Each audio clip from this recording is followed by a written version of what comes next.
Come on. Ice is ready. And we're back with another episode of the Empty Netters Podcast live edition. It's a free-for-all Friday, folks. We are fucking around today, talking a bunch of shop about a bunch of nothing. This is the Seinfeld episode of the Empty Netters Podcast because, folks, we didn't have a game last night, and we already previewed the game today on Wednesday's episode with Alec Martinez. So today, we are just kicking it, and CP might be dead. In the arms of an angel. The wounded puppy. I shouldn't be here. I'm not supposed to be here. I don't believe that I should be here right now. You don't think so? No. No one deserves this. I don't deserve this. You certainly don't. You are too good of a guy for this. You are too good of a guy. Oh, no. Do you think that hangovers are all mental? No. What if they are? How about that? Do you ever think about it that way? Ask my toilet. Well, Is that mental? I think when you are having an expulsion from both ends, it's because mentally you gave up. You could have woken up that day and gone like this, I am not hungover.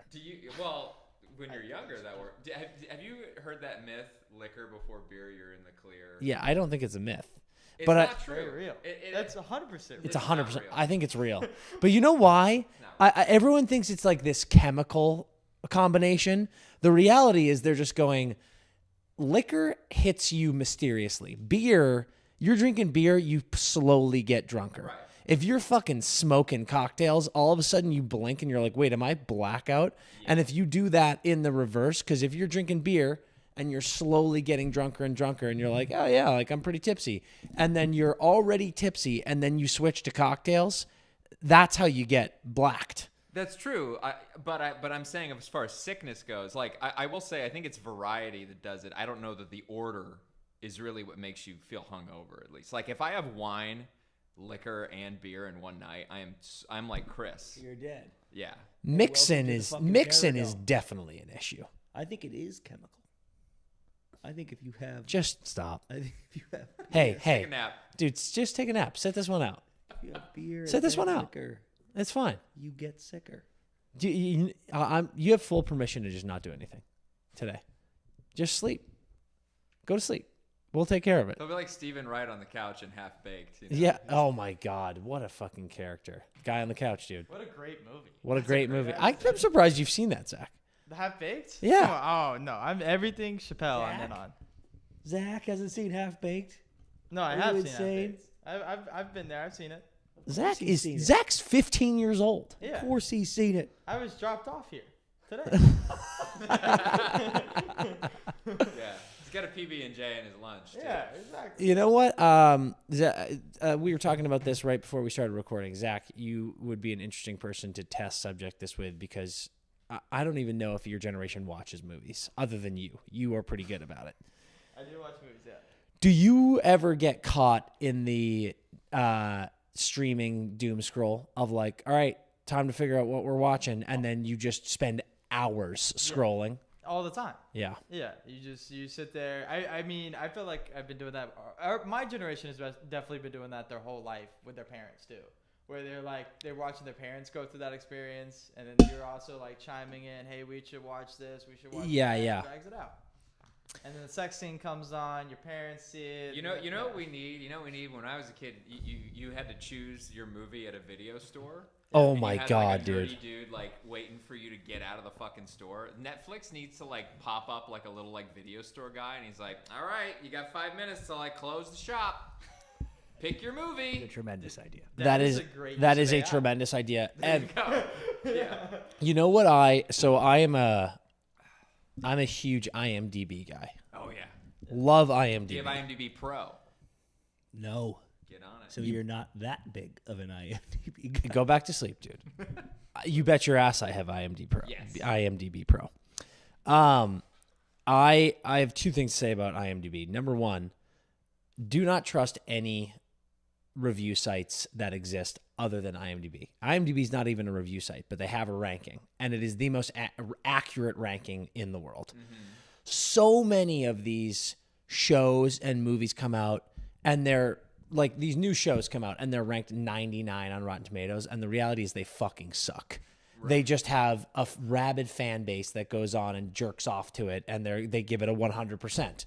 And because that's the only thing you can do. It's either fresh or rotten. And it's like, this is the dumbest. So binary. It's so binary. It's so stupid.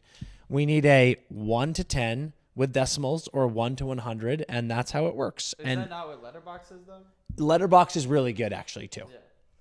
Absolutely. Good point. And that's for cinephiles, too, more. Yeah, the one thing I take umbrage with Letterboxd is whenever you see those red carpets, and have we talked about this on the show? Maybe not. I don't think we've talked about this on the show, but stop it.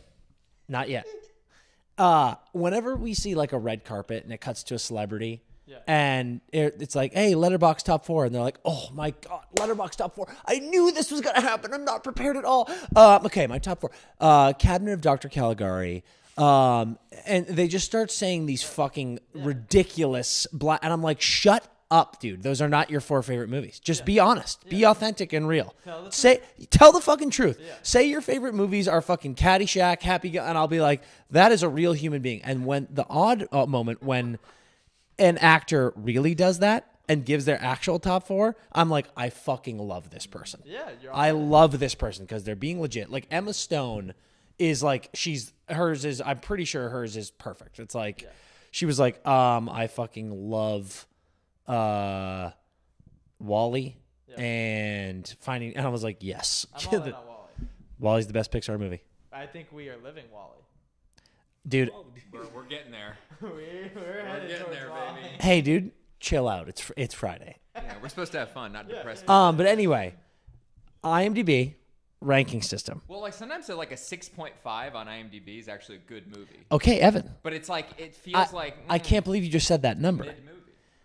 I believe firmly with movies, 6.5 and higher, obviously, good to go. Like if I look something up and I'm like, oh, I'm going to watch this movie. If it's a 6.5, I will enjoy it. Oh, yeah. Below that, we start getting in a gray area. Unless it's comedy, because sometimes comedy just does not get the respect it deserves. Yeah.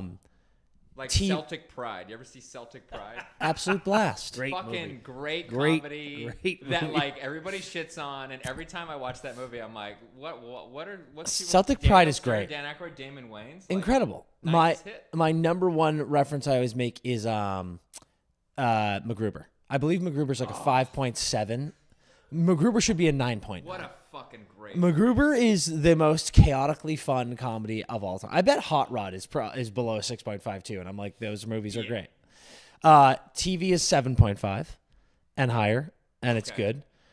It's great, but I bring up IMDb to say what they do now that is very special is if you look up a movie on IMDb, it will tell you where it is streaming. Yeah. So instead of falling into the streaming spin zone where you're like, I'm just scrolling and that next thing you know, an hour goes by, I feel like you got to have the conversation of like, what are we in the mood for? What do we want to watch? You figure out the movie, then you look it up, find out where it's streaming, and then you open the app. Yeah. Because then you don't get in the... you don't get stuck. Yeah.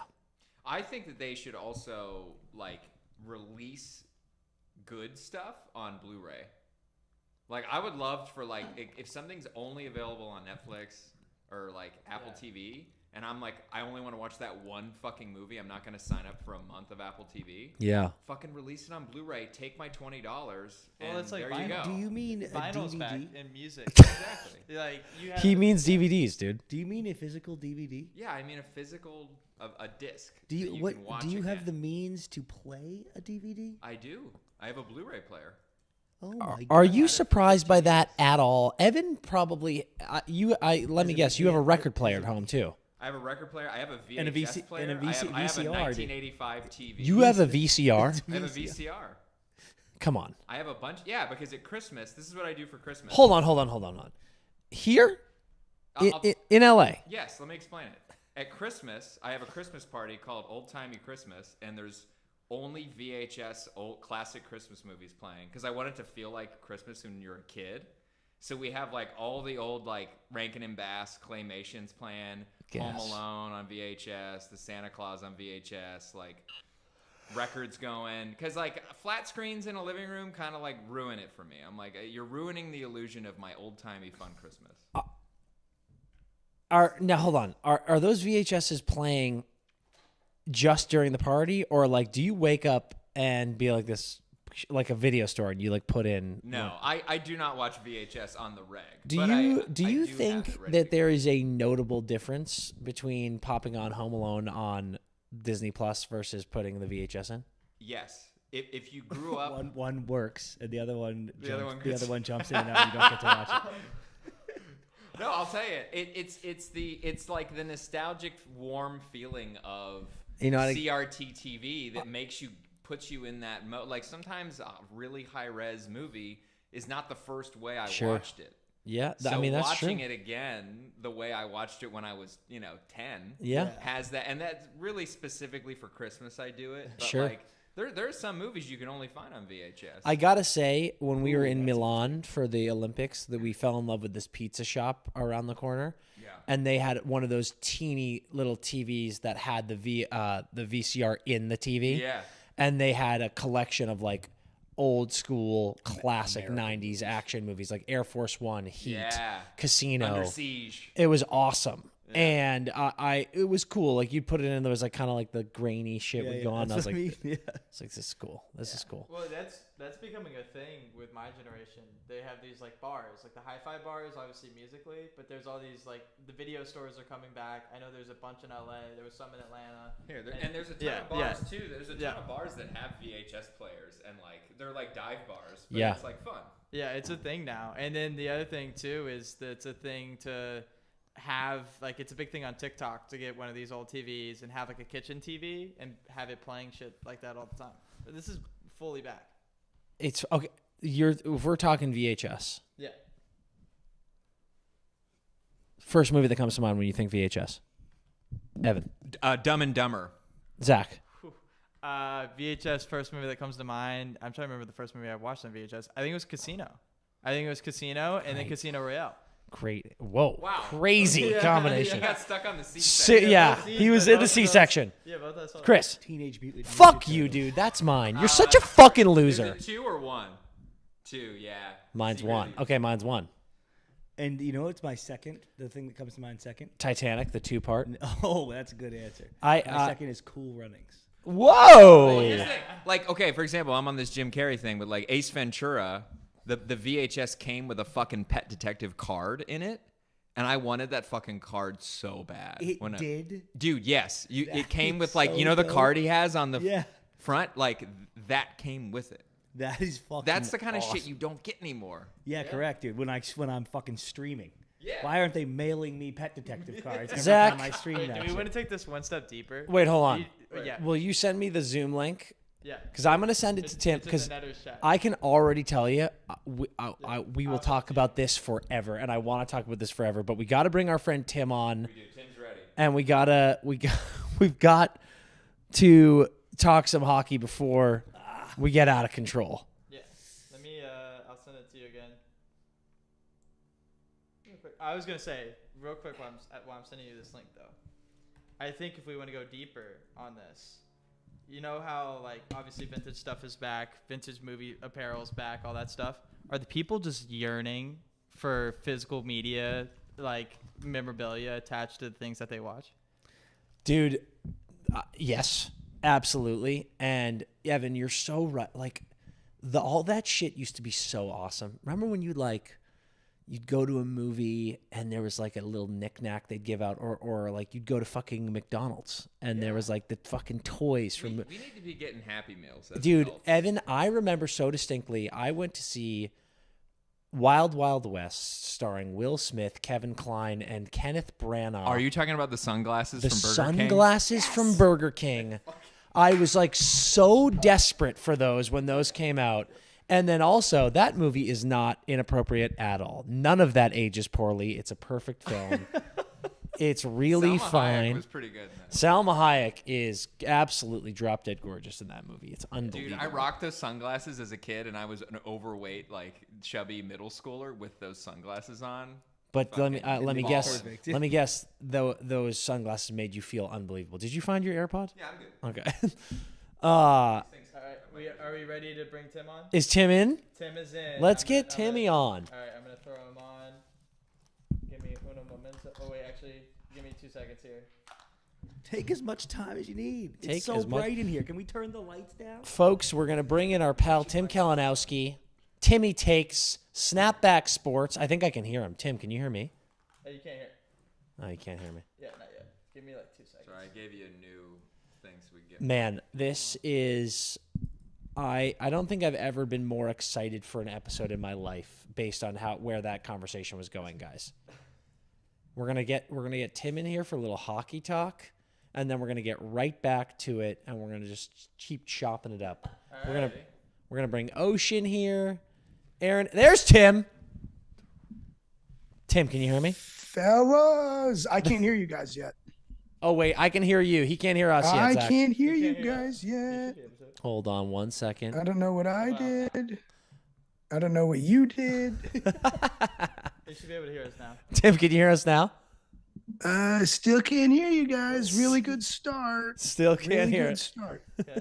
Still can't hear us. Yeah. I can Oh, now hear. I got you. Got There he is. All right, we can hear you perfectly, dude. What's going on, brother? I can hear Nothing him. much. It's free fall Friday, off the rails Friday, whatever you want to call it. I got a good vibe, man. I got a good vibe. Wow, that is so special. We were just talking about VHSs and the old days, and I got the question for you. When you think about VHS, what is the first movie that comes to mind? Yeah, so I was cheating because I got to watch you guys. That's I was okay. I was thinking. But my dad had the Alien trilogy on VHS, and I remember Really being good so answer. young, and they were he had them in the trilogy little box in of itself, and I remember thinking the covers were so scary. Dude, I don't even go near it. Terrifying. Yeah. Don't open it. Don't Dude, open it. What's crazy, Tim? First of all, fantastic answer. Our dad had like a little cupboard in our living room that all the VHSs were in, and you bet your ass Alien was in there. And you are right, sir. The cover of Alien was fucking horrifying. Yeah. And I was like, I will never watch that movie. And then when I was 8, he was like, you bet your ass you will, and it scarred me for life, Dude, in a good way. however, I actually, this is about to incriminate my dad. I don't want my dad to go to jail. Send him to jail. Should I not say that? Send him to jail, dude. When we were little, dude, my dad would go to the video store, which was like People's Video. Yeah. Because we didn't have a Blockbuster near us. We'd go to the video store, and then my dad would put in the VHS that we rented. We'd watch it, but then he would also put a blank VHS in the VCR next to it and record it. Yeah, he would pirate So movies. then we had a whole drawer, Tim, of pirated. I was like, what are you getting at? VHS. And now I'm remembering. And he would put a little piece of white, tape on it and just write Alien. Yeah. We had every movie ever. He did pirate movies. But I didn't even see the covers because I just saw the white tape. That's Yeah. all we ever had. And now our dad's in jail. Now the FBI is going to arrest him. Tim, are you in Boston right now? Yeah, right outside Boston. I do the thing from Boston, not north of Boston. Yeah, Yeah. dude, I trust me. I Where get it. exactly, Tim? Marblehead, little coastal town. Fuck yes, Fucking dude. That's right, incredible. dude. Well, we're from York Beach, dude. So we're kind of like a suburb of Boston as well. So it's a similar vibe. And Dan, did you go to Andover? Yeah, buddy. And he went to Exeter, so Let's you're in go. good company. Yeah, I got my little Exeter mug right here. I have that mug too, dude. Dude, That's all right. so funny. We're gonna get all into snapback sports and the takes and all that, but give us a quick rundown of what you're up to, all your sports takes, all your hockey knowledge, and are you pulling for anyone in these playoffs, or are you just enjoying the ride? I guess I'm just enjoying the ride. I just want more games. I just want I want everything to go the distance. For us, it's funny. At Snapback, the thesis is to find the best experience in sports. So, college football is our main thing during the fall because you can keep exploring that forever and never, you can go Division III, you can go FCS, so that's super fun. You can never really run out. but the hockey stuff, like I'm a hockey guy.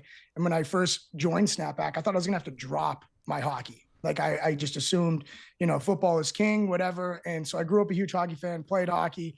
And the first thing I pitched last year was Four Nations. And so the bosses were like, oh, and I was like, I think this is going to be a big deal. Cause remember we all were kind of like, what's the vibe going to be? Are they going to go balls to the wall? Dude. And so I wanted to go to that game in Montreal, but it was like kind of too late. We couldn't make it happen. But then, the second they dropped the mitts in that first 10 seconds, the bosses were like, you're going to the fucking final. Yeah. So why weren't we there? I'm like, yeah, no shit, guys. Welcome. Dude, that is so. You're absolutely right. We had the same. I mean, like we kind of blew the whole thing out, but we had the same conversations with our bosses where they were like, "What is this? Is this going to be cool?" And we were like, "This is going to be so huge for the sport. You guys don't." And like everyone was kind of like, yeah, whatever. Same exact reaction. It was like we were getting blown up with texts from our friends being like, "Is anyone watching Four Nations?" And we were in Bell Center, and I was like, "I'm here, pal. Like I'm in the 12th row. This is the most insane thing of all time." It was unbelievable. It was awesome. And then like from there, they were like, not that they weren't hockey fans, but maybe they had gone away or but they were like all in. And then there was something about. Then we did like a mini little playoff tour after that. And I actually saw you guys in Edmonton. Remember that? Yes, sir. Yeah. Ran into you guys there at the mall. So then we just kind of like, it's so weird. The hockey market for content seems to be like so underserved. In many ways, like we go to a college football weekend and, we go to Nebraska and we get a facility tour. We talk to the quarterback, whatever. And then like, they're like, okay, yeah, well at 1:30, the next group of YouTubers are coming in. And then at 12:30, ESPN's coming in. So see you later. And then the hockey stuff, it's like, you seem like you're the only show there at times. And so I love it. It's so true, man. What is the coolest thing you've been to? It doesn't need to be hockey. Like, because I love how Snapback's like looking for the coolest experience. Yes. What is actually give me all-time coolest and then most surprising coolest? Because like I love that you're doing like D3 football and shit like that too. So this year, the national championship for football, seeing Indiana win was super cool. And we were on the sidelines. Nice, not a big deal. And Mendoza made that run like 20 yards. Like I was on the goal line pretty much when he made that run. Yeah. And I was standing next to Ray Lewis and Michael Phelps, which like, the three of us, the greatest group of athletes of all time. The three best friends that anyone's ever had. Yeah. What a combo. Yeah. So that was crazy just to be like, and two, I'd been to national championships and stuff. And like to see Ohio State win again or Alabama, it's like, okay, yeah. But like to be there going, I will forever say that I watched freaking Indiana win a national championship 2 feet in front of me.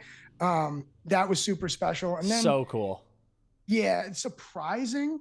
I don't know if there's too many surprises. I'm kind of like desensitized to it all, but we went to Brookings, South Dakota for South Dakota State.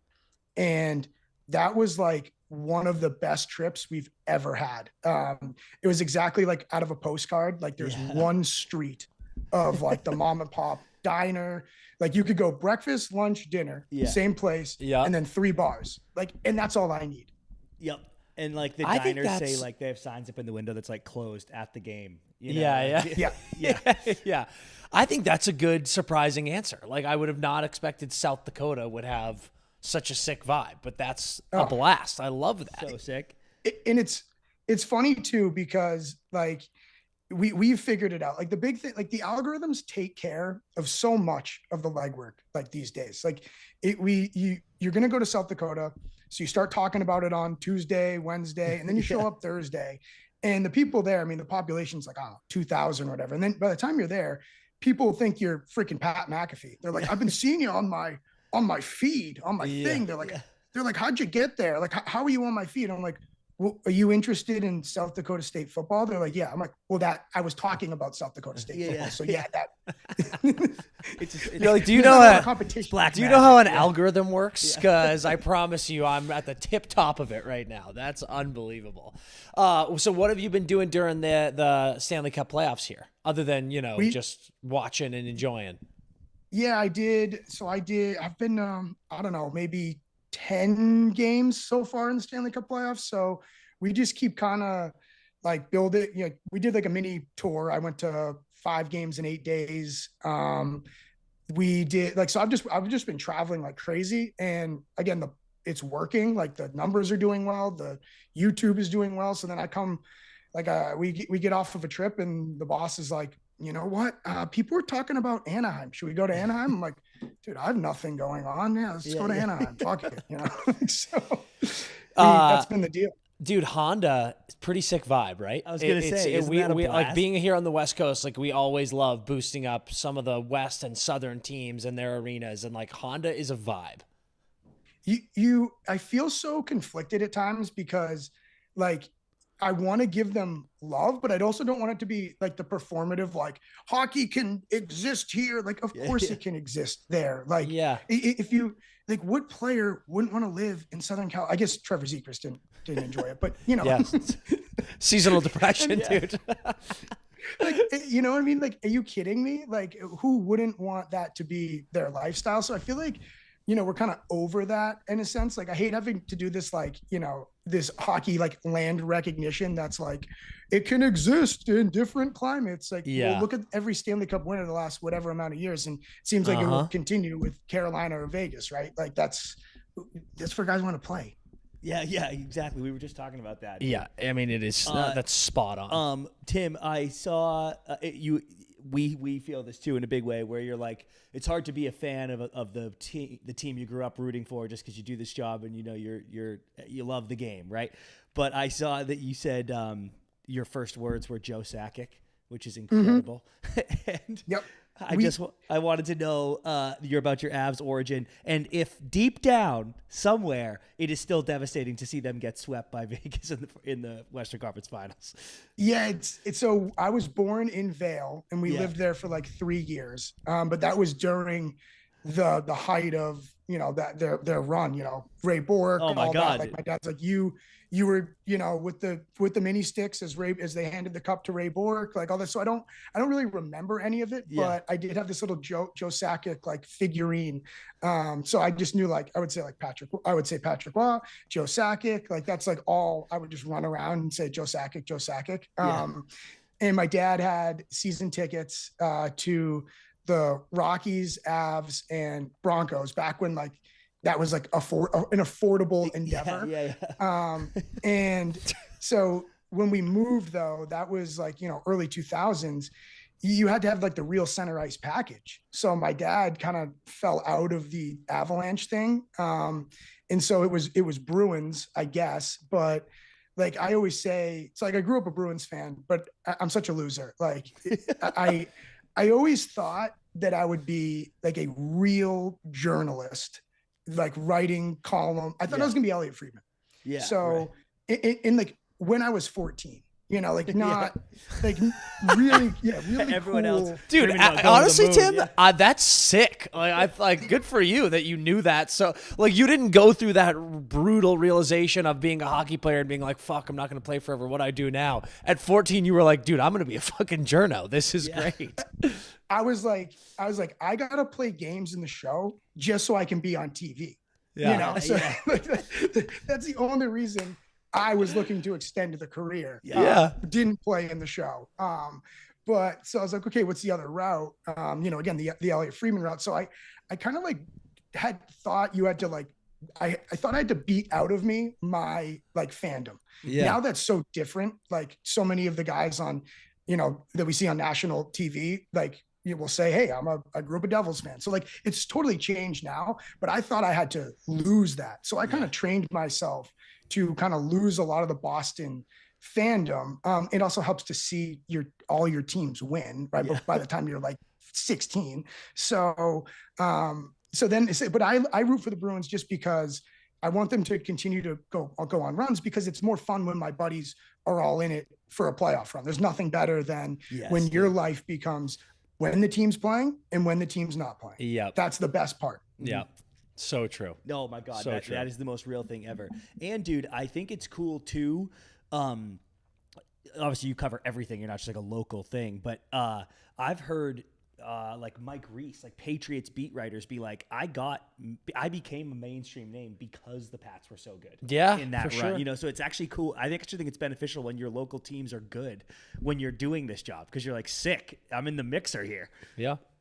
100%. And I am a miserable prick who does like when it gets scandalous and the teams are like in a rut or losing. Like it's so like I enjoy bashing the Red Sox right now. Like it's so fun. Like I can't help myself. I don't think of myself as a masshole until I leave Massachusetts. Yeah. And then you go somewhere else and they're like, oh, well, Fenway Park's cool. I'm like, fuck Fenway Park, fuck the Red Sox, fuck everything. And they're like, wait, what? Dude, that is so real. We were actually, we were watching the game last night and fucking, who was it? Weissert came in and walked fucking 2 straight guys, loaded the bases, and then gave up a grand slam to Acuna. And we were hooting and hollering. Yeah. We were like, great fucking job, buddy. Way to go. It's like, that's more active that I've been watching a Red Sox game than I have all season. And it was something bad. So it's just like so real. It's such a brutal feeling. I'm not afraid to say that I like to just feel emotions, whether it's the highest or the lowest. I just like to feel. Dude, Tim, I think the most excited we get about hockey like we always, like you've seen it with, like, we'll get on Twitter, we'll get on the Instagram and we start talking about drama season. And it's like whenever drama is going on, and obviously, hopefully not anything really bad, but like trade talks or there's turmoil in a locker room, I'm always like, yes, feed me. This is amazing. Like right now I cannot see enough Edmonton Oilers trade rumors because I'm like, yes, dude, let me see it. Let's go.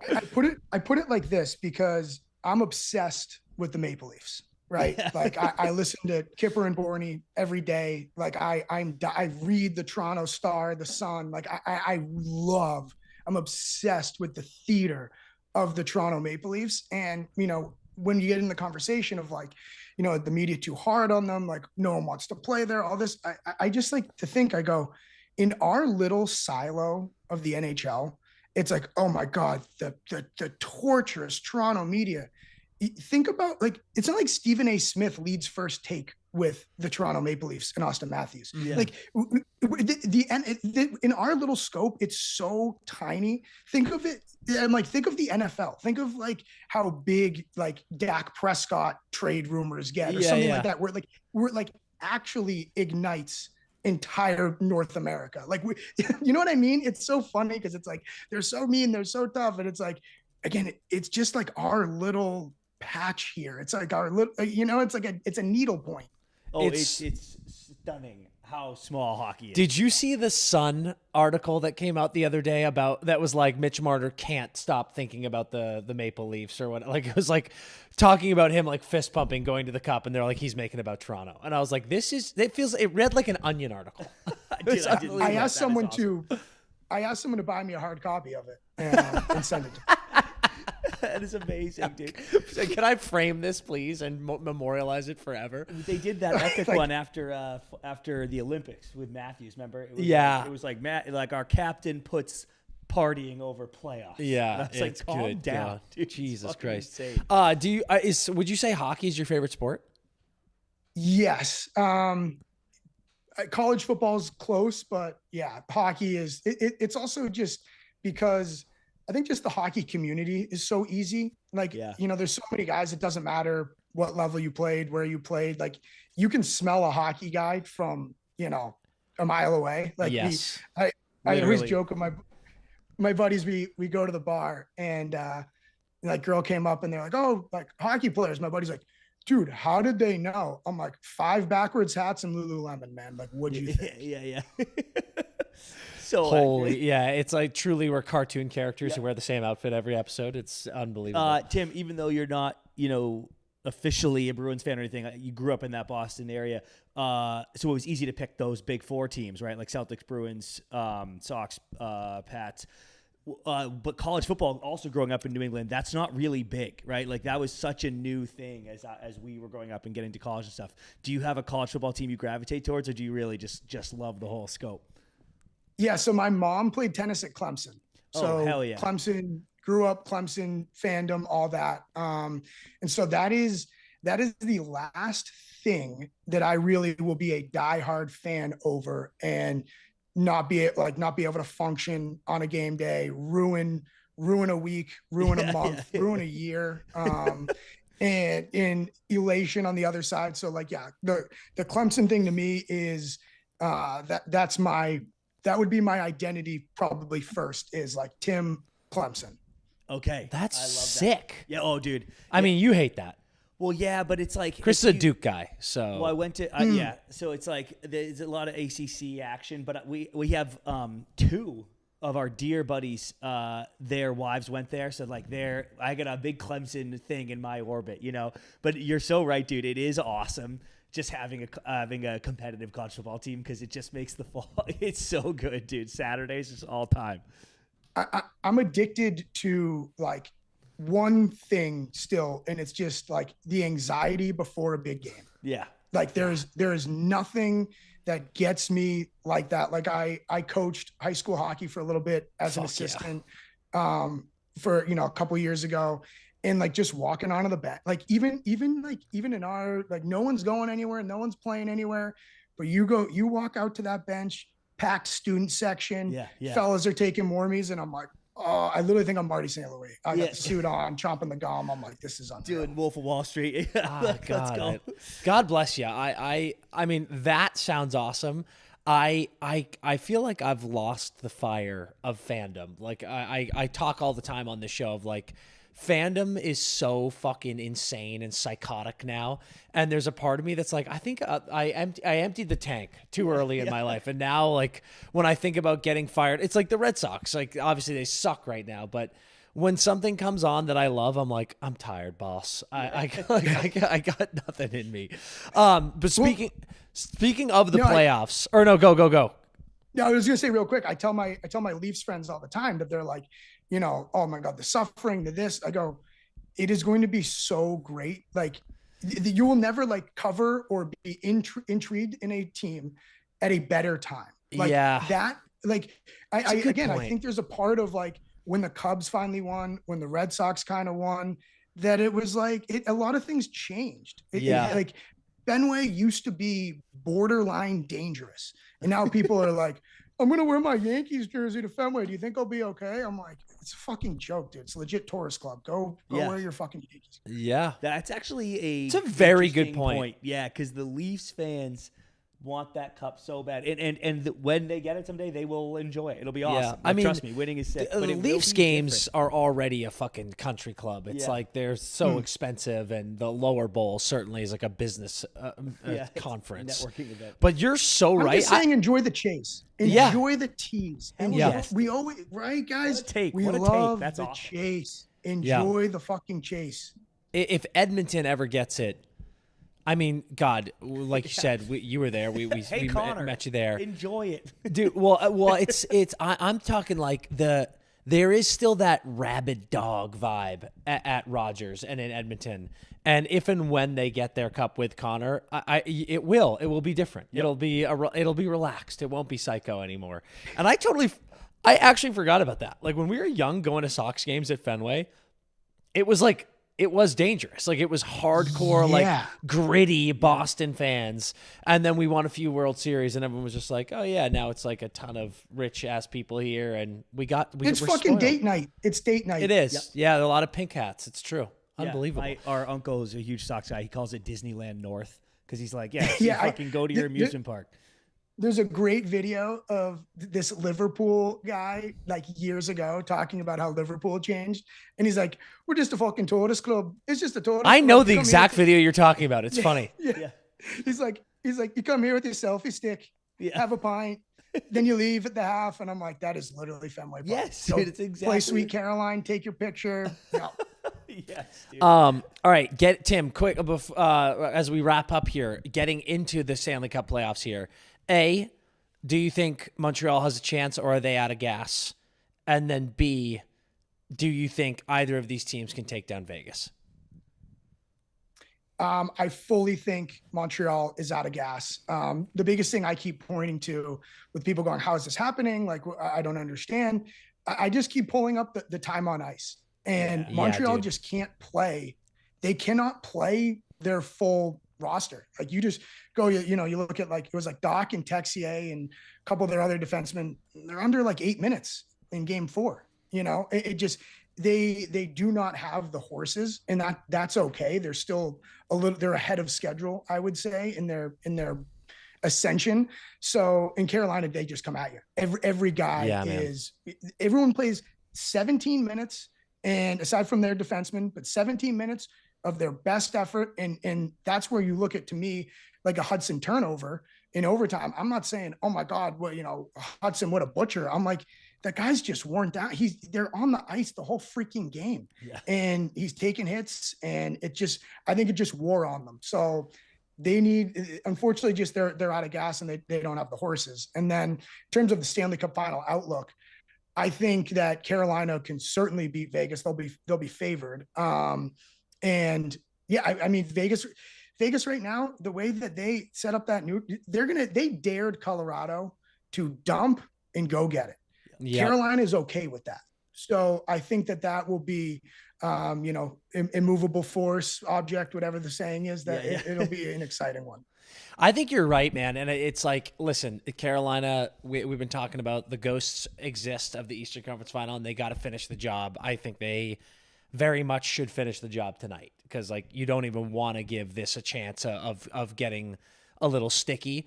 But if they do win, I think people are sleeping on Carolina's chances. Like, I think everyone's kind of like, oh yeah, whatever, Carolina. Vegas beat Colorado. No one's going to beat them. I think Carolina's going to put up a really good fight. I really do. I mean, those have been the two best goalies, right? Yeah. In the playoffs so far. So that's the difference maker.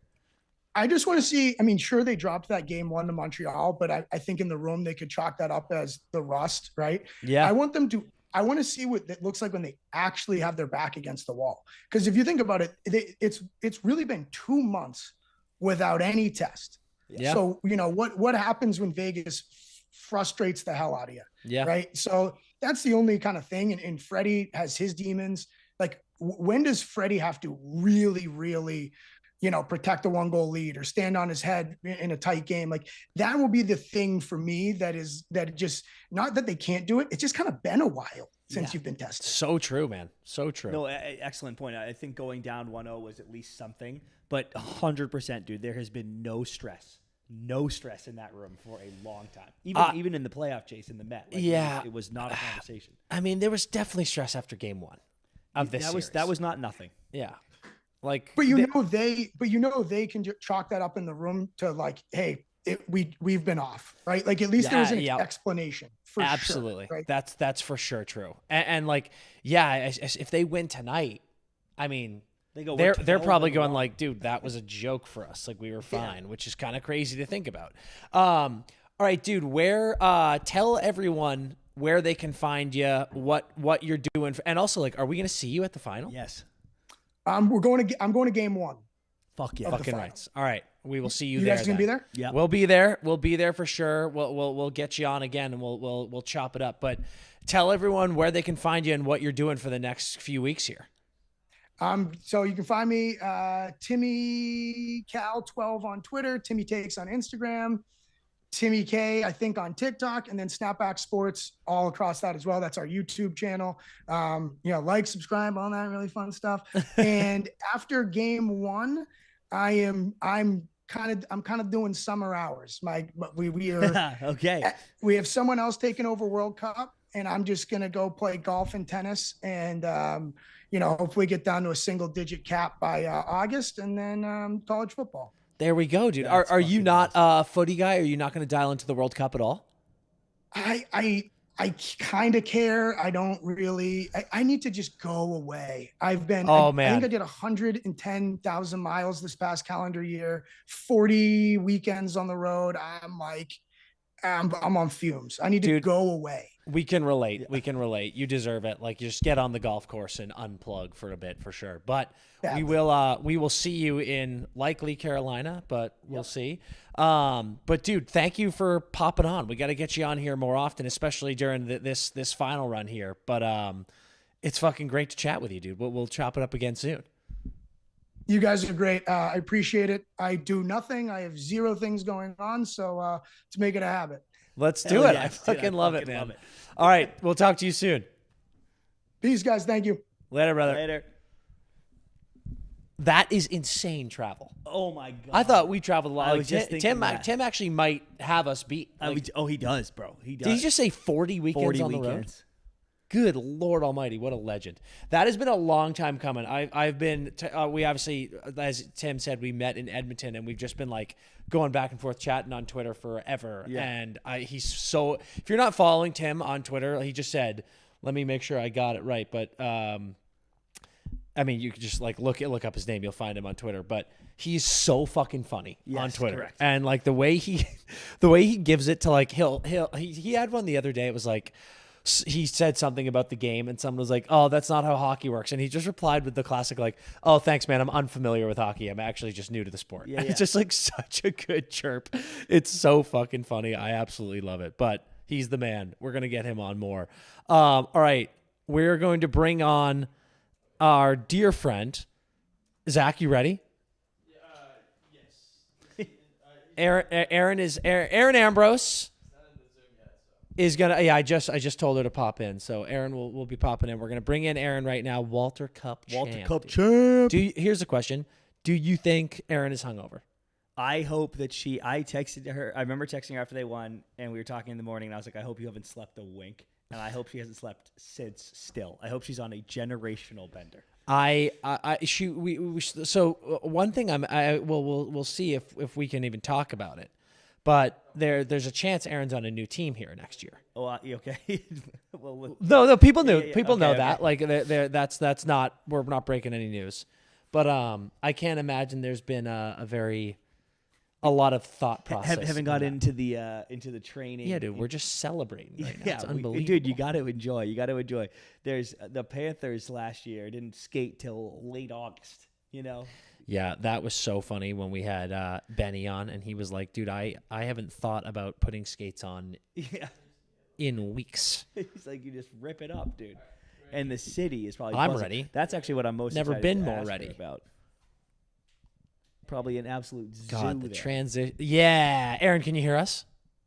I can hear you guys. Can you hear me? Yeah, you're perfect. Wow, that went great. You look so professional right now. I'm upset. I thought we were gonna get a party, Erin, but you just look like $1 million. Do you hear my voice? I don't have a voice. Wow, this is incredible. Have you been on a generational run? Yeah, this is an all-timer for me, I think. Yeah. I'm not well. I'm not well. What give me the 24 hours following the win? Like, what? Tell me everything that happened minute by minute. So like in the dressing room, actually we were on the ice forever. I was gonna say you were on there for a long time. And I think the league is probably gonna change that up because we were able to get beers on the ice, and I think that's why we were on the ice for so long. Yeah. Into the dressing room, had some media and stuff to do, and then went back to the hotel, and we had like a big conference room with the hotel, and family and friends were there. And then bus was at 9 a.m. the next day. Come on. Yeah. So did you sleep? No way. Yes, I did sleep. That is one thing, like I'm pretty good, but if like it hits 2, like 2 is my cap. I can't do it after that. Yeah. I'm miserable. Yeah. Then bus back. And then we all took like the afternoon, and then we went to a bar here in Montreal to watch game 1 of the series. It was this random, it's called Bruno's Sports Bar, and it was phenomenal. We were dancing on tables after they won. Like, it was a riot. Shout out Bruno's, dude. Yeah. That's amazing. Looks like we got to go to Bruno's. That's unbelievable. I had never heard of the place before. Never. And they wanted us there, and they treated us well. There you go. It's fantastic. You're you know what? I am hearing it in the voice now. You've definitely, you've been ripping. It's a little raspy. That was a pretty wild playoff run. Obviously, we were talking throughout the whole thing, but like, there were definitely a couple of tests there of, I don't think so much the team, because I just felt like you guys had it the whole time, but there were definitely tests of like mental fortitude of like, all right, don't panic here. Let's keep going. What were some of the hardest games for you guys going through this run? I think game 2 against Minnesota, because we lose game 1 in overtime, and it's like, like, is this going to happen again? Yep. And then kind of to bounce back, win, and that was the triple OT, I think. Yes. Yeah. I think. Yeah. So like huge, and you say it every time, like OT can go either way. Yeah. So to get that, go to Minnesota even was huge. And then obviously game 5, Minnesota, like game 4, they came out on fire, and it was like, we didn't really know what to do. But game 5 was, I thought, awesome. And then again, like the first 2 games against Ottawa both go to overtime. That's crazy. And to get those done early in overtime, I also think was pretty key. Oh my God. Huge. Does at some point, as you're having success through those OTs, when you go to OT again, do you feel a little bit better, or is it every time OT you're like, give me a fucking break, get me out of here? Well, I think like a little bit of both. I think we've had so many OTs, like the amount of OT in our league every year in playoffs is insane. Yes.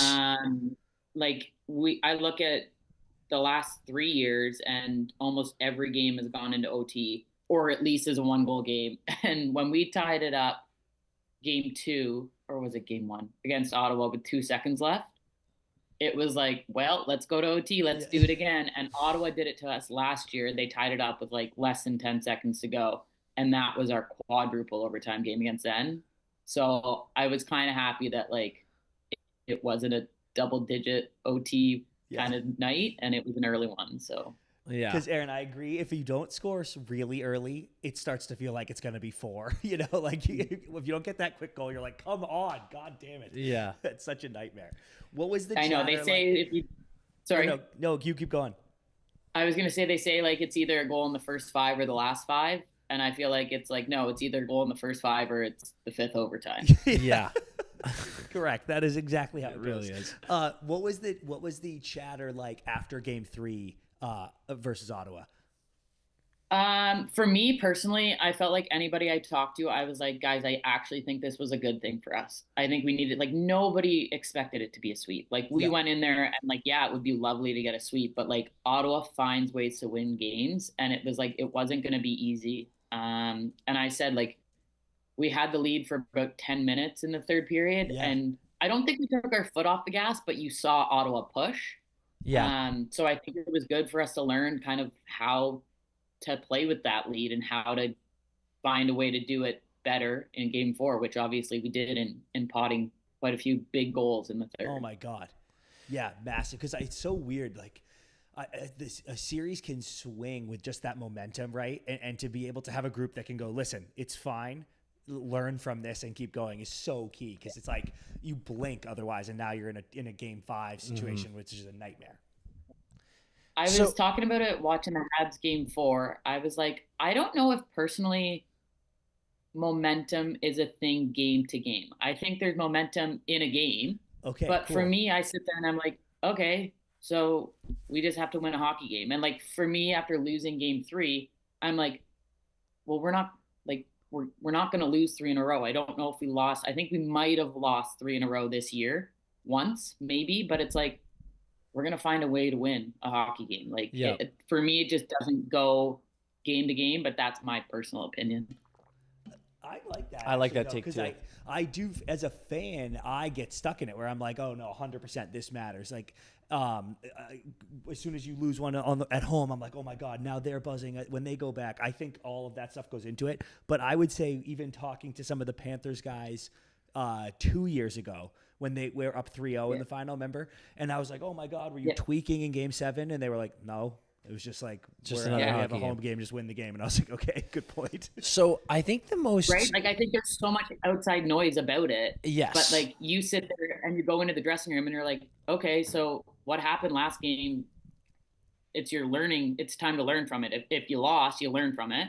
If you won, you learn from it and what works. So it's like, it's not like I go into the dressing room in between the second and third and I'm like, oh my gosh, they still have so much momentum because they came back and scored 2 goals in the last 5 minutes in game 3. Like, no, it's gone. It's wiped. Goldfish.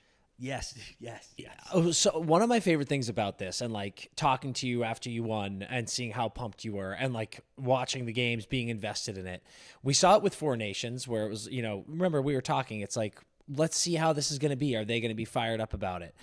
The coolest thing about the Walter Cup is like, this is only the third one, but it doesn't fucking matter. Like, you guys were so dialed in and locked in. I mean, you yourself are playing through multiple injuries like so many of the other gals on the ice.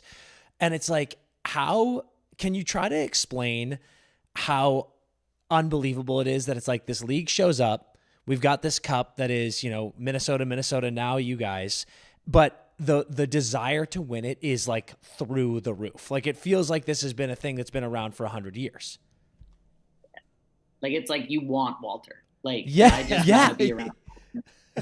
And it's like, not that we haven't, but we haven't had that. Like, you even look, I think the biggest comparison to me is going through all of centralization, going to Beijing. Like, you were with that group the whole year. So now, like, since college, I hadn't had a group to work with towards a championship other than like Beijing, because this year's Olympics were different. We weren't together as a group the whole time. So to be with this group the whole year and be like, no, at the end of the day, it's Walter that we want. Like, Walter is our Lord Stanley. Like, that is Lord Walter. And I mean, it's just so surreal to actually be like, no, like, I am a champion now. Yeah. Fucking right. Got all the swag, all the gear. Well, it's like you and I talked about it. It's like, you guys were so solid all year. And I mean, I know you've had, we don't need to revisit February, but there's been some amazing wins and some tough losses in your career. This was an awesome one that's like, it felt to me at least, and I'm curious what you thought, all season, it felt like this was a team that could win this cup. So to then go and do it, that must feel unbelievable. Yeah, it's almost like, I don't want to say a relief, but like, you're just trying so hard. And I think even more, like, we talked about it as a group, like, winning round 1 was so big for us because we hadn't done it yet. But like, my big thing was, I was like, throughout the first series, everybody, like, we kept saying like 6 more wins, 5 more wins. And I'm like, okay, I like that, but I'm also sitting here being like, we got to get through Minnesota. Like, we can't think about the next 3 wins if we don't get 3 wins first. But I do think the whole year, like, it was like everything is building to Walter. So how do we find a way to get to Walter? And obviously had to go through a very good Minnesota team to do that. But once we got through Minnesota, and it wasn't that we didn't think Boston or Ottawa were going to be like hard matchups and hard games. It was just, for us as a group, it was like, okay, we did that step. Now it's on to Walter, and there's 3 games to go, 3 wins to do it. Yeah, that's awesome. And Erin, I want your take now, because a lot of times when we do the golf tournament, for example, we'll ask guys. I'm waiting for the invites for the golf tournament. Hell yes, you coming to this one? But we'll ask. You've been playing too. You're getting into it. That's like amazing. we got to get you to this one for 100%. Sure. But we'll ask the guys. Stanley Cup or gold medal? You know, like what would be bigger? And I was actually kind of surprised how split the answers were and what matters. So are you at all surprised? You don't even have to tell me which ranks higher in your power rankings of all your epic wins, but are you surprised how high this ranks? Was that a shock, or were you like, no, this was always something I put up in that upper echelon? I'm not surprised, but I do think the one thing with Walter is Walter's only 3 years old. Yeah. Like, I think Stace actually had a great quote about it. And she was like, I can't even say I've dreamed of this my whole life, because it wasn't a dream. Like, we didn't have this as a dream because it wasn't a reality until 3 years ago. Yeah. So that's the one thing I will say is, like, winning an Olympic gold medal was my dream from 8 years old. Yeah. And probably before that. But when I watched in 2002, like, that became my dream. And like, Walter became my dream when the league was created, but like before that, I didn't have a dream about Walter because Walter didn't exist. Yeah. That's true. But so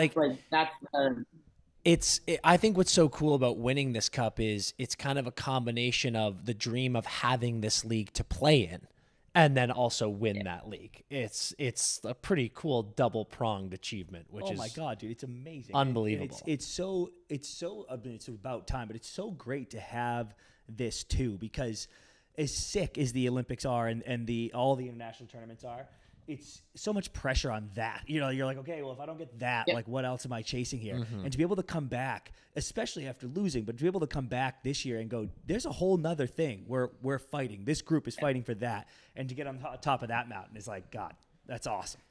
And I think, like you said, coming back from losing and then coming back and trying to, like, get healthy to be like, no, I need to get healthy so that we can compete for a Walter Cup and I can help this team compete for a Walter Cup. Like, it was so crummy and so shitty to, like, not sit in it, but it was like, no, I need to, like, actually just get my stuff together and figure it out, because now in 2 months time, 3 months time, like, I want to be playing for a Walter Cup. Yeah.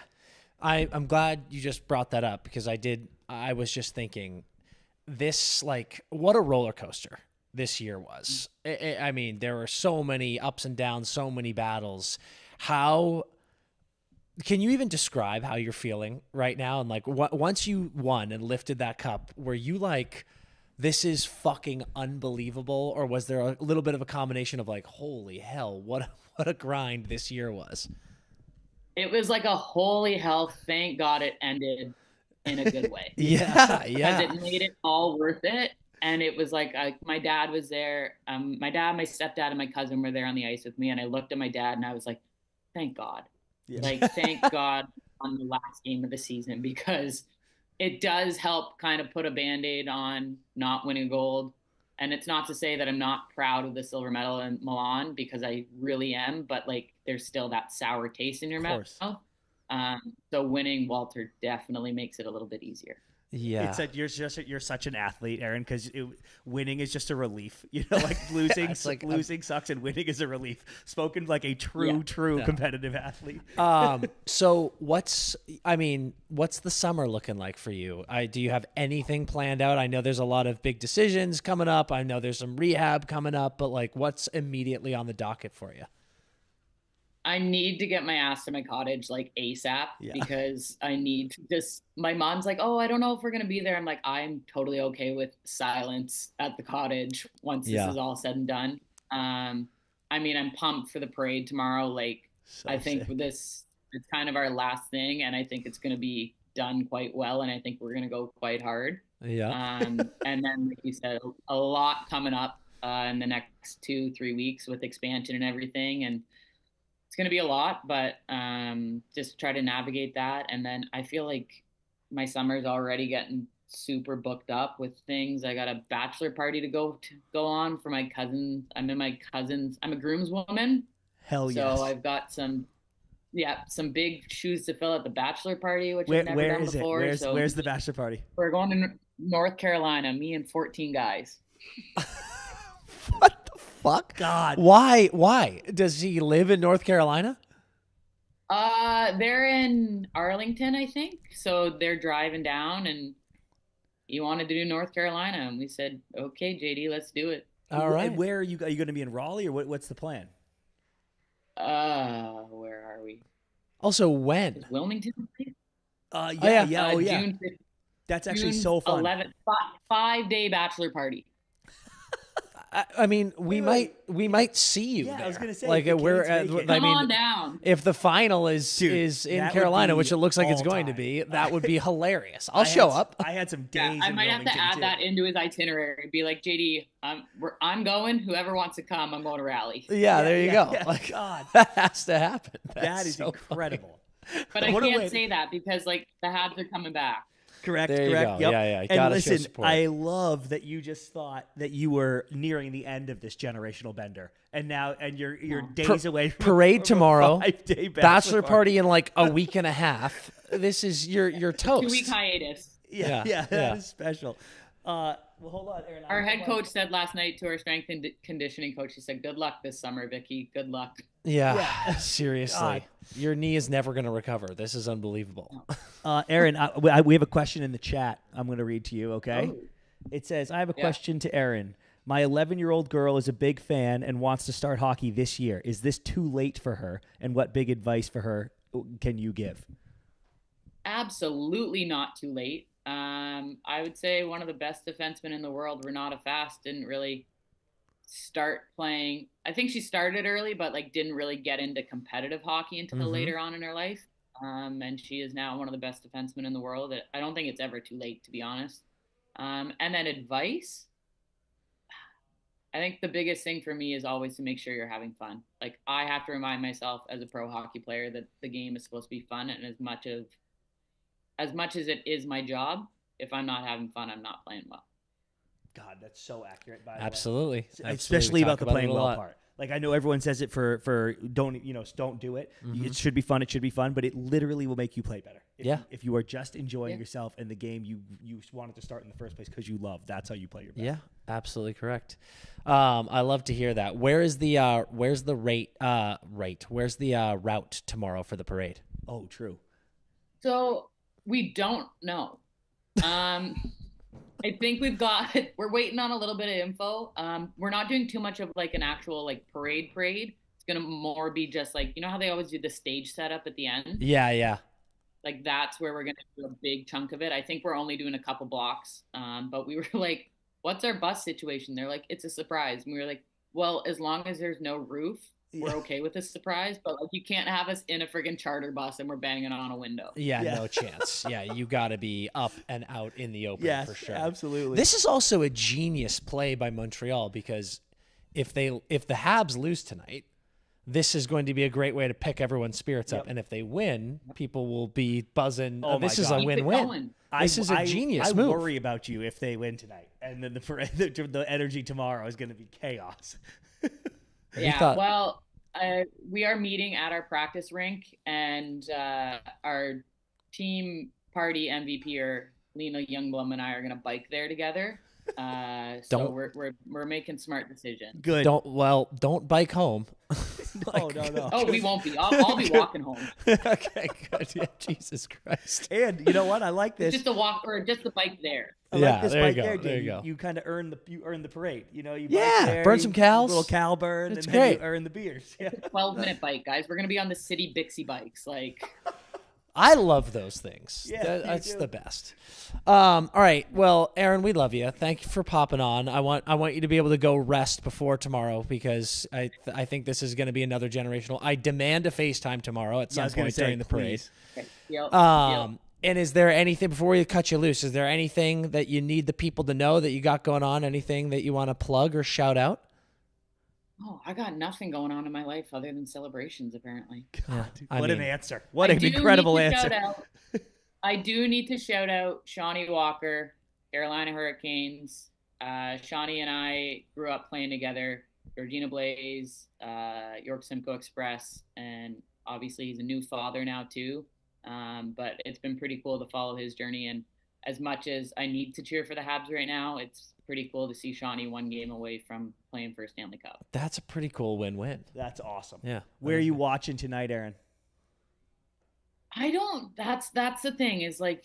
Might have to go back to what is it, Bruno's? You might have to go back to Don't go. No, Bruno. No, we can't go to Bruno's. We can't go back to Bruno's. We won't make the parade. We will not make the parade. I've watched 2 games at Lord Williams with some of the girls. Might actually hit up Molly Carlson tonight and Aiden Heslop, 2 high divers. So I might watch with them, changed up, but we'll see. We haven't heard anything if the group's doing anything. So okay, there you go. Go Habs, go. Go Habs, go. Absolutely. And we'll talk to you tomorrow during the celebrations. I can't wait. Can't wait, guys. All right. No screen recording. Yeah. No. Never. All right. You're the best, Erin. We'll talk to you soon. Bye, guys. Love you, Erin. See ya. That is so epic, dude. That is so what epic. a run. Dude, that bachelor party is too close to this. She has a break. That she has no break. I cannot get over how funny that is of Erin being like, I got to like chill out here for a second. Did she say June 5th? parade tomorrow. I think she was like it's a 5-day on the 11th. I think. Okay, 11. Okay, if it's the 11th, is a little time, but holy hell, dude, that's a generational run, which is incredible. Like, once you're in it, you just gotta go. You go till the wheels come off. That's pretty much how it works. I mean, it's the only other option. You just sometimes you got to just stay on the train. Jumping off is a dangerous game. That's how people get hurt, Dan. What a historic. Willie, you can come in. Come on in. Get it. Do your thing, pal. We're live. Make sure it's a loud stream so people. Hey, can we get the mic in there? People want to talk about a live stream. Yeah. I got a live stream for you right here. Willie D taking a pee live on the Empty Netters podcast right now. There's food if anybody wants a. Or are these burgers? Yeah, I think they're burgers. I think Chris, you might need to soak up some alcohol. Yeah, I would love one of those later. If someone needs to get their hands on one before they all go. Yeah. I don't need it, but I think they're probably gone by now. No, I don't need it now. I want it after, but make sure that someone out there grab me a burger. Put a burger on hold. I'll go now and see if I can scrounge, but I'm a little skeptical here. You are a legend, Evan. Oh my God. All right, we got another guest popping on here in a second. It's very exciting. We haven't seen our pal here. Is he on yet? He is not yet. All right. Or he might not be home yet. He's this guy's buzzing around all. Yeah, but an epic day. So we got TJ Oshie popping on the show here in a second, and Evan, let's go. Yes. Are these breakfast burgers? Is that a thing? They look like Five Guys to me. If there's, which is a rough way to start your morning. Didn't we talk about the other day, Zach, that Five Guys is the unhealthiest of all the fast food burgers? Wait. We did. How'd it go, Willie?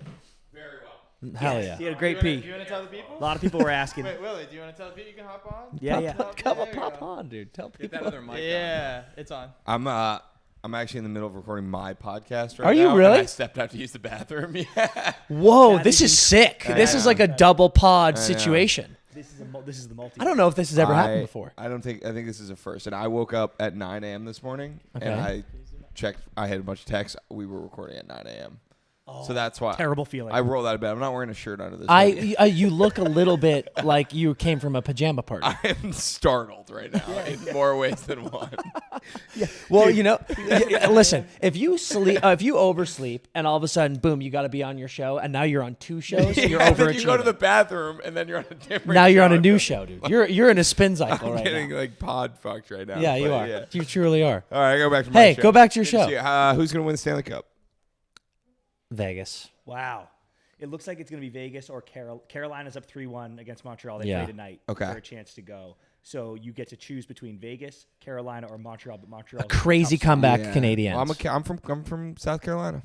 Okay, Carolina Hurricanes have won the Stanley Cup. Yeah, there we go. That's my pick. All right, love you guys. Love you too, brother. He's from South Carolina. We claim Willie's from Maine. We claim Willie.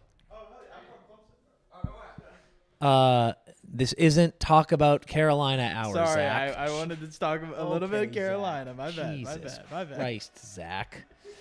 Whoa. Oh, it's the Friday meeting. Yeah, if Friday meeting. People. Yeah, there you go. Oh, we have a new player. We signed a new player too. Do you guys want to? We do? Yeah, we signed a new player. He's doing 2 truths and a lie right now. Wait, is this he's a new editor? I guess. I've met that guy. We gotta move this. This is like right in front of your face. We got a new guy.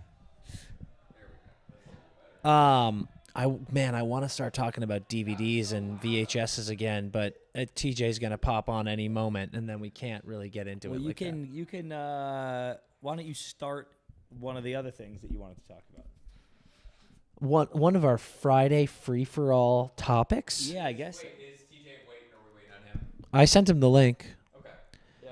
I think Osh is coming back from hockey practice with the kiddos. Yeah. So he's actually it was school.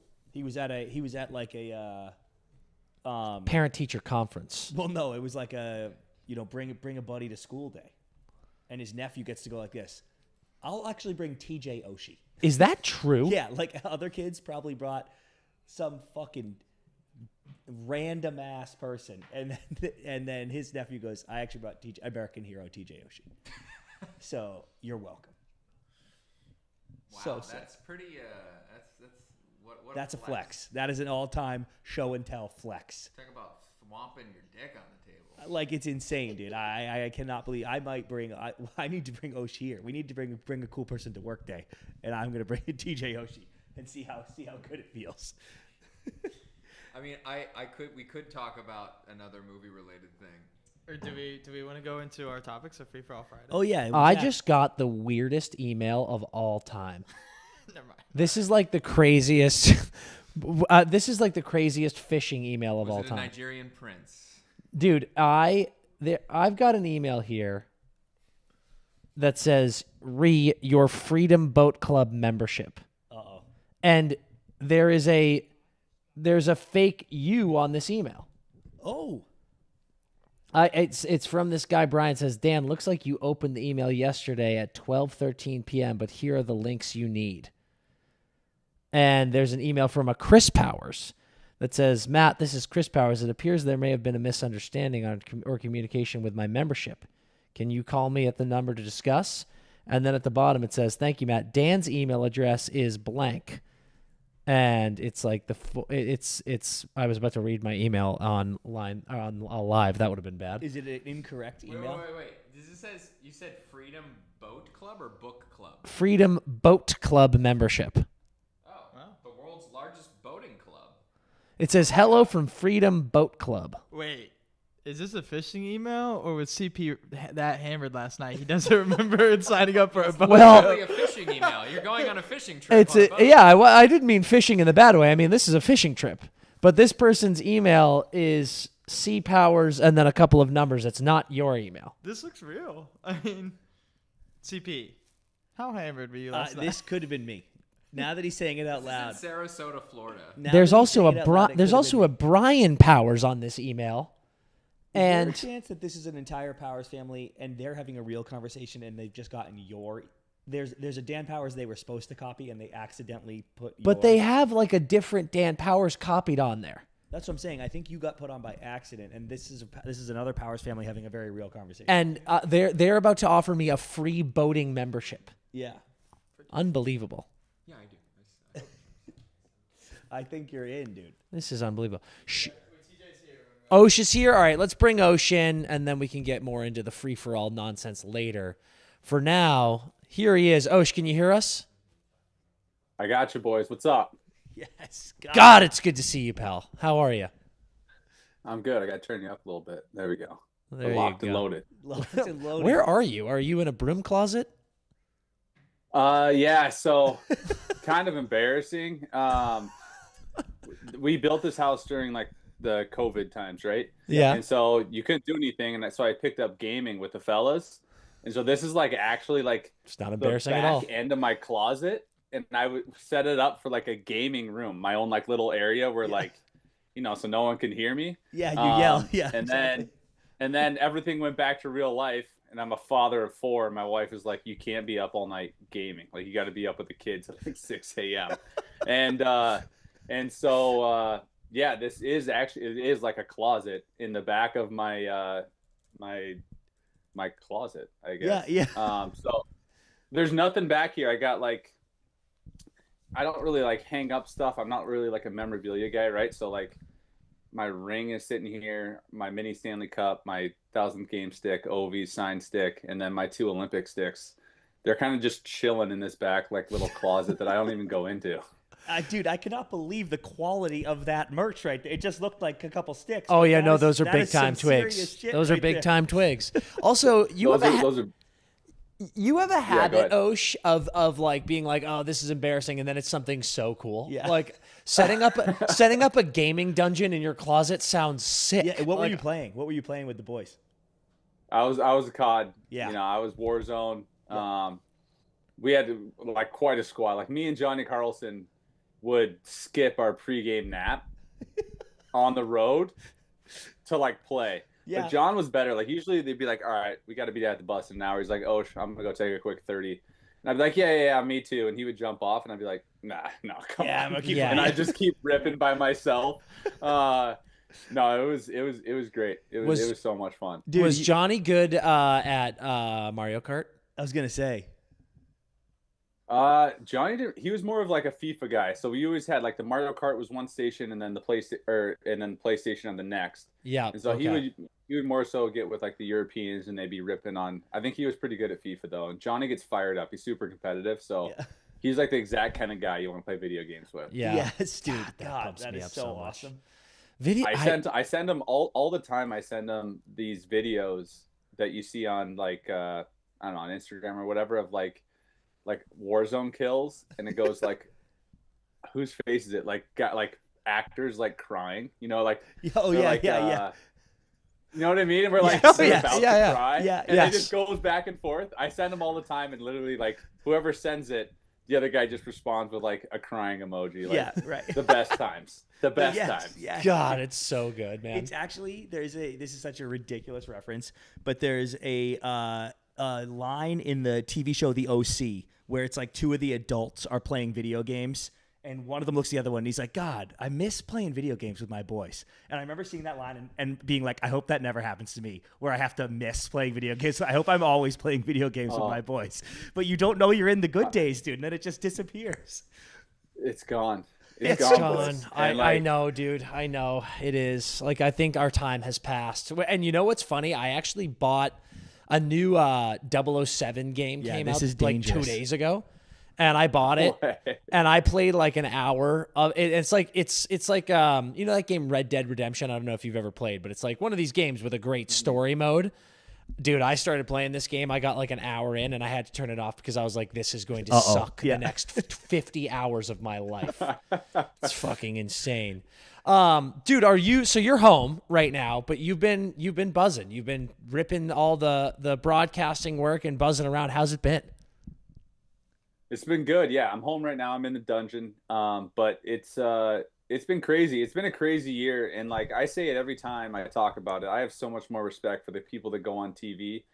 You'd think you just like, it's easy to get your thoughts out there and in a way that people can understand, especially if like they're not massive hockey fans, right? If they didn't go play at an elite level, you have to simplify things with how you say it and still be interesting and still not look like you're trying to think while you're speaking, like have it just come out. Yeah. It's an amazing skill. And honestly, the hosts, so like Steve Levy, Bucci, these like weapons. I can't explain how many things like just don't always go perfectly, and they make everything so seamless, and they're like off the cuff sometimes. There was one time where we couldn't hear our producers for like an entire show.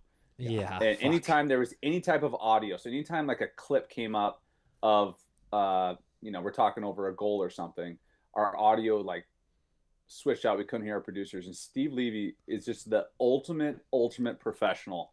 Like I can't even describe. It's like Nicholas Backstrom throwing a sausage pass. Like that's what I equate it to. Or like Ovi taking a one-timer. Like that's how good he is at what he does. Yeah, it's true. Like those guys get in the pocket and they're just like vibing and snapping it around to each other. They're so good at what they do. It's so fun. And Osh, even when it's going well, right? Like even without the mistakes, it's hard. It's so hard. You know now, like you've got that shit in your ear. People are like there's so much happening. Well, you can't lose your train of thought and keep talking and keep getting everyone else at the desk engaged. It is actually fascinating how good it is. Yeah. Honestly, like when I hear someone say like 10 seconds in my ear, to me that's like fire drill. Yeah. And PK will hear 10 and he'll like smooth it out to like 12. Where in my mind I'm like, if I get to 10, like I'm fired. Yes, correct. PK does it in a way where like it rolls right into Steve Levy, and Steve Levy takes us out of the intermission and it's to the game. Yeah. And like, so like for me, when I hear something, like if I hear someone wrap it up, I almost stop speaking. Even if I'm in the middle of a point, I'm like, anyway, it's going to be a pretty good game. I'm excited for the period. Yeah. They're like, dude, that was 1 second. Real fast. Yeah. It's brutal.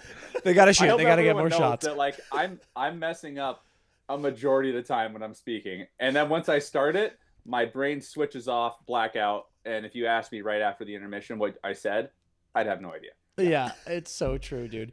I got to know, is there a residual, like, how am I going to say this? Is there a residual Met rivalry vibe for you watching Carolina and you're like, fuck Carolina, I don't want them to win?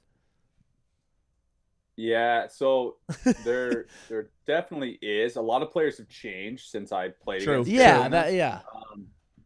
And so I think, I don't know, but like once you build like this hatred for like a team, like it's hard to kick it, right? Yeah. And especially since they've been so good, they've made playoffs every year since they beat us in the first round when we were trying to go back to back. And so it's like you kind of like, these guys irk me. But now that I've stepped away a little bit and I appreciate the game, I think a little bit more, and first time I've ever like really been watching, I can definitely appreciate how the guys in that locker room buy in to what Rod tells them and buy into a system. And when you like that system that they buy into, you have to be extremely unselfish to play there and to have success and to earn the trust of Rod and continually get thrown out there for a regular shift and earn your ice time. So the hockey player in me absolutely like, and the fan really appreciates what they're doing. The Washington Capital in me is like, I still hate you guys. Yeah, get out. Yeah, like they lose game one and you're like, oh yes, keep it. Like this is huge. Let's go. Yeah, come on, Montreal. Yeah, dude. No, but I feel like they're earning their stripes. And I have a question about that, Osh. It must be, if you can zoom out enough to appreciate this, they're kind of having, if they can finish the job, and an experience you guys had in 2018 where it's like, God, we've been so good and for so long and have won President's trophies, and just can't get over that hump. You must appreciate a little bit being like, oh shit, they're kind of having that journey we had in 2018 if they can finish the job. Yeah, you really appreciate like I don't think I necessarily appreciate like Florida going. I appreciate them going back to back because I know how hard it is just to win one. But that second win, you're almost like, all right, we already know that you guys know what it takes, right? Yeah.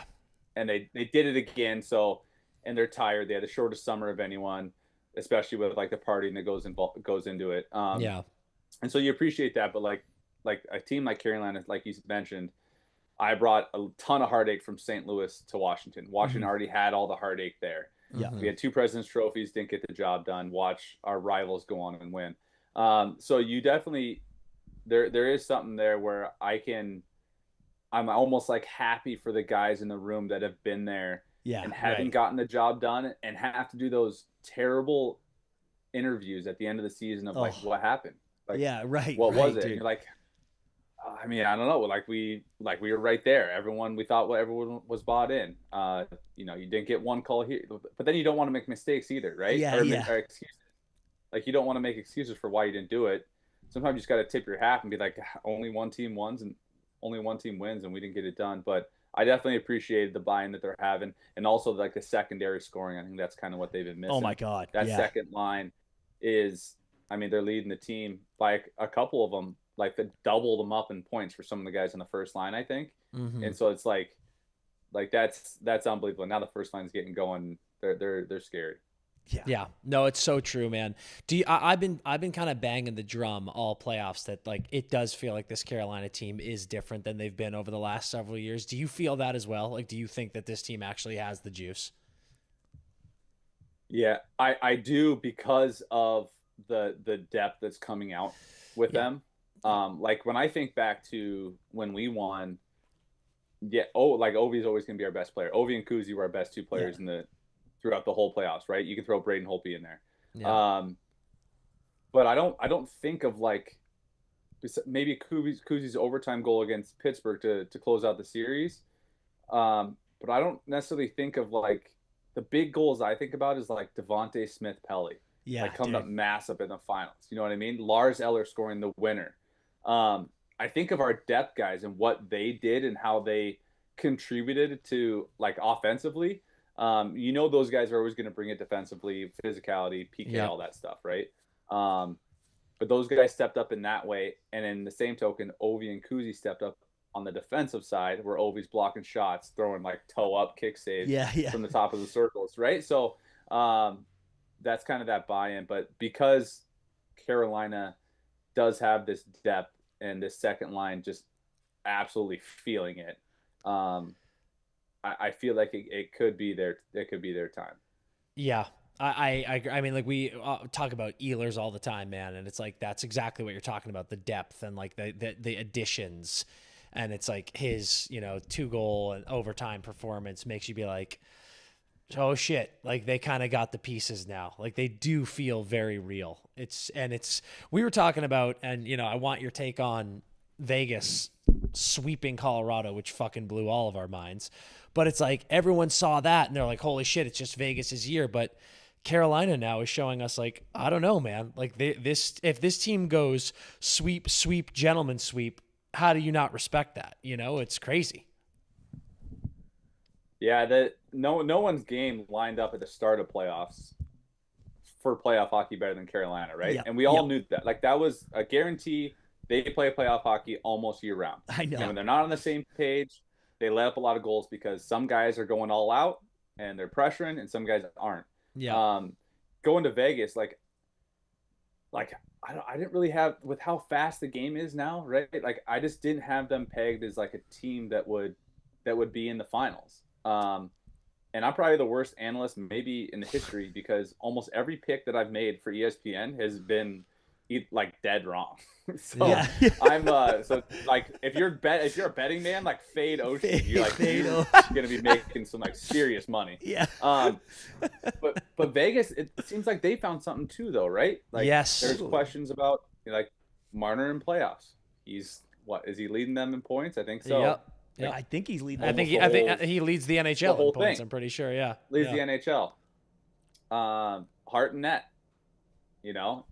coming from the year he's had, he's been unbelievable. And then when you hear guys speak after games, not necessarily about like their goals or what happened, but more about the buy-in throughout the team. Like those are the things you look for. When I prep for a team, the first thing I go to is the player interviews from the games before and see what they're saying and see how they change from pregame skate to postgame, and the way that they talk about the team and the buy-in.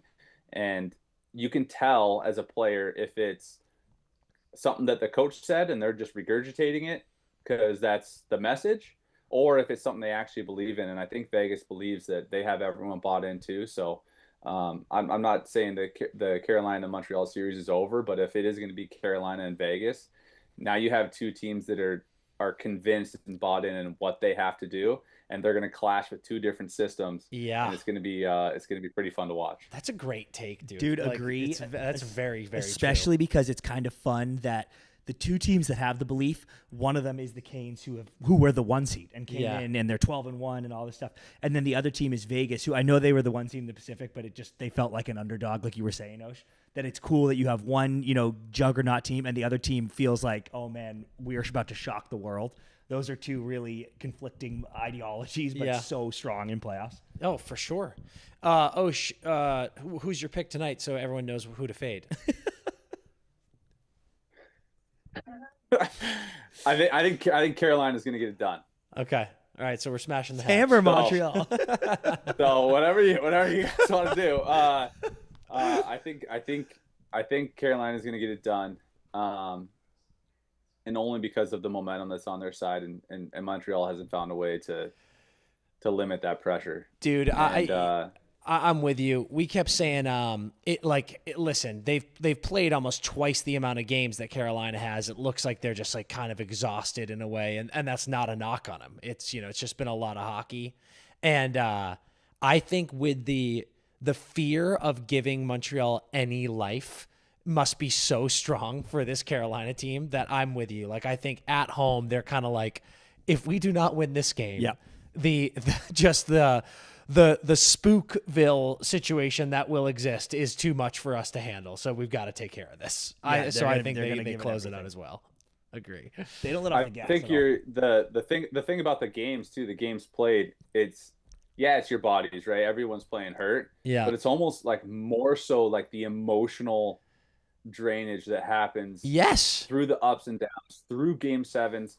It's like you in playoffs, you have to be so on in every facet of what you do. You just have to be, because you don't know what play is going to change the series. You don't know what turnover is going to lead to something. You don't know what time on like a back check, if you're like 3-on-3, I think we're good, and then a guy falls down and you're like, I could have caught that guy. I could have saved the series. I could have saved the game, which could have saved the series. And so that being that locked in, is why playoffs is so unbelievable. You can talk about the speed, the physicality, all that stuff, the excitement, the suspense. It's really just getting your brain more locked in on what you're doing each shift at each moment for like 2 months. Yeah. And so like to get out of that mode of like being so locked in is why I always say like the Stanley Cup champions, usually, even though they had a short summer, usually like the first 10 games or first 5-6 games for sure, they almost go on like a little bit of a tear because like that's how they played their last game, like that locked in, and that kind of becomes ingrained in you. But I don't know where I was even going with that, but no, it's a great point. Just that it's taxing on Montreal to have been in that mode. Yes, through these up and downs where you're like, Jesus Christ, again, like back into another 60 minutes of complete lock-in, where Carolina has been playing reasonably stress-free. I don't mean to say there was nothing. They had some OT games and they lost game 1, but for the most part, they're like, we're just playing our system and we've been winning, so no stress. Yeah. Then they came off a big break, and everyone kind of assumed, like I told, like before the series started, I was like, I don't care what happens. They might have rust, they might not, but by game 4, 5, 6, 7, like they're gonna have way more juice in the tank. Yes, which we are starting to see for sure. Absolutely, completely agree. Dude, what I know you got a million things going on right now. What can you tell the world about that you got cooking, and what's hot in your life right now? Yeah, what's the schedule for the final too? I think I'm doing almost all the finals games. I'm not sure exactly there's different schedules. I think I'm going to be with, do like some stuff with SVP, Scott Van Pelt. Nice. Fucking rights. Let's not go. Finalized yet. Yeah. He's honestly the best. He's the man, he's in DC, right? So like I'll be in DC with like all my boys during the day. Show up. God, that's I don't really sick. know I don't know what the schedule is. I've never done this before, but I assume like you could just get some, if you get your prep done, get some golfing in during the day. 100%, for sure. And then just go hang out, watch the game, and then talk about it after. So I think that's what's going on. Got some exciting stuff with World going on. The kids just got out of school yesterday, so that mayhem is starting. Yeah, summer is here. This is huge. So this is huge. My little man, he's 6. Yeah. I asked him to go on to play golf this summer. He said, yeah. I was like, all right, how many days? He said, every day. And I was like, God, dude. We did it. Okay. So I was like, let's tone it down. He's in 4 days a week. Okay. We're starting at 4. But I'm super excited about that because I'm a golfer. That's kind of like your dream, like you and your little man. You Earl Woods him. That's huge. Yes, this is unbelievable. I saw. So go ahead. I was just gonna say I saw this thing that was like, all you have to do, everybody goes, oh, if you have kids, you never get to play golf anymore. All you have to do is get your kid to like golf, and then now you're being a good dad. You're playing golf is now being a good dad. So you've cracked the code here.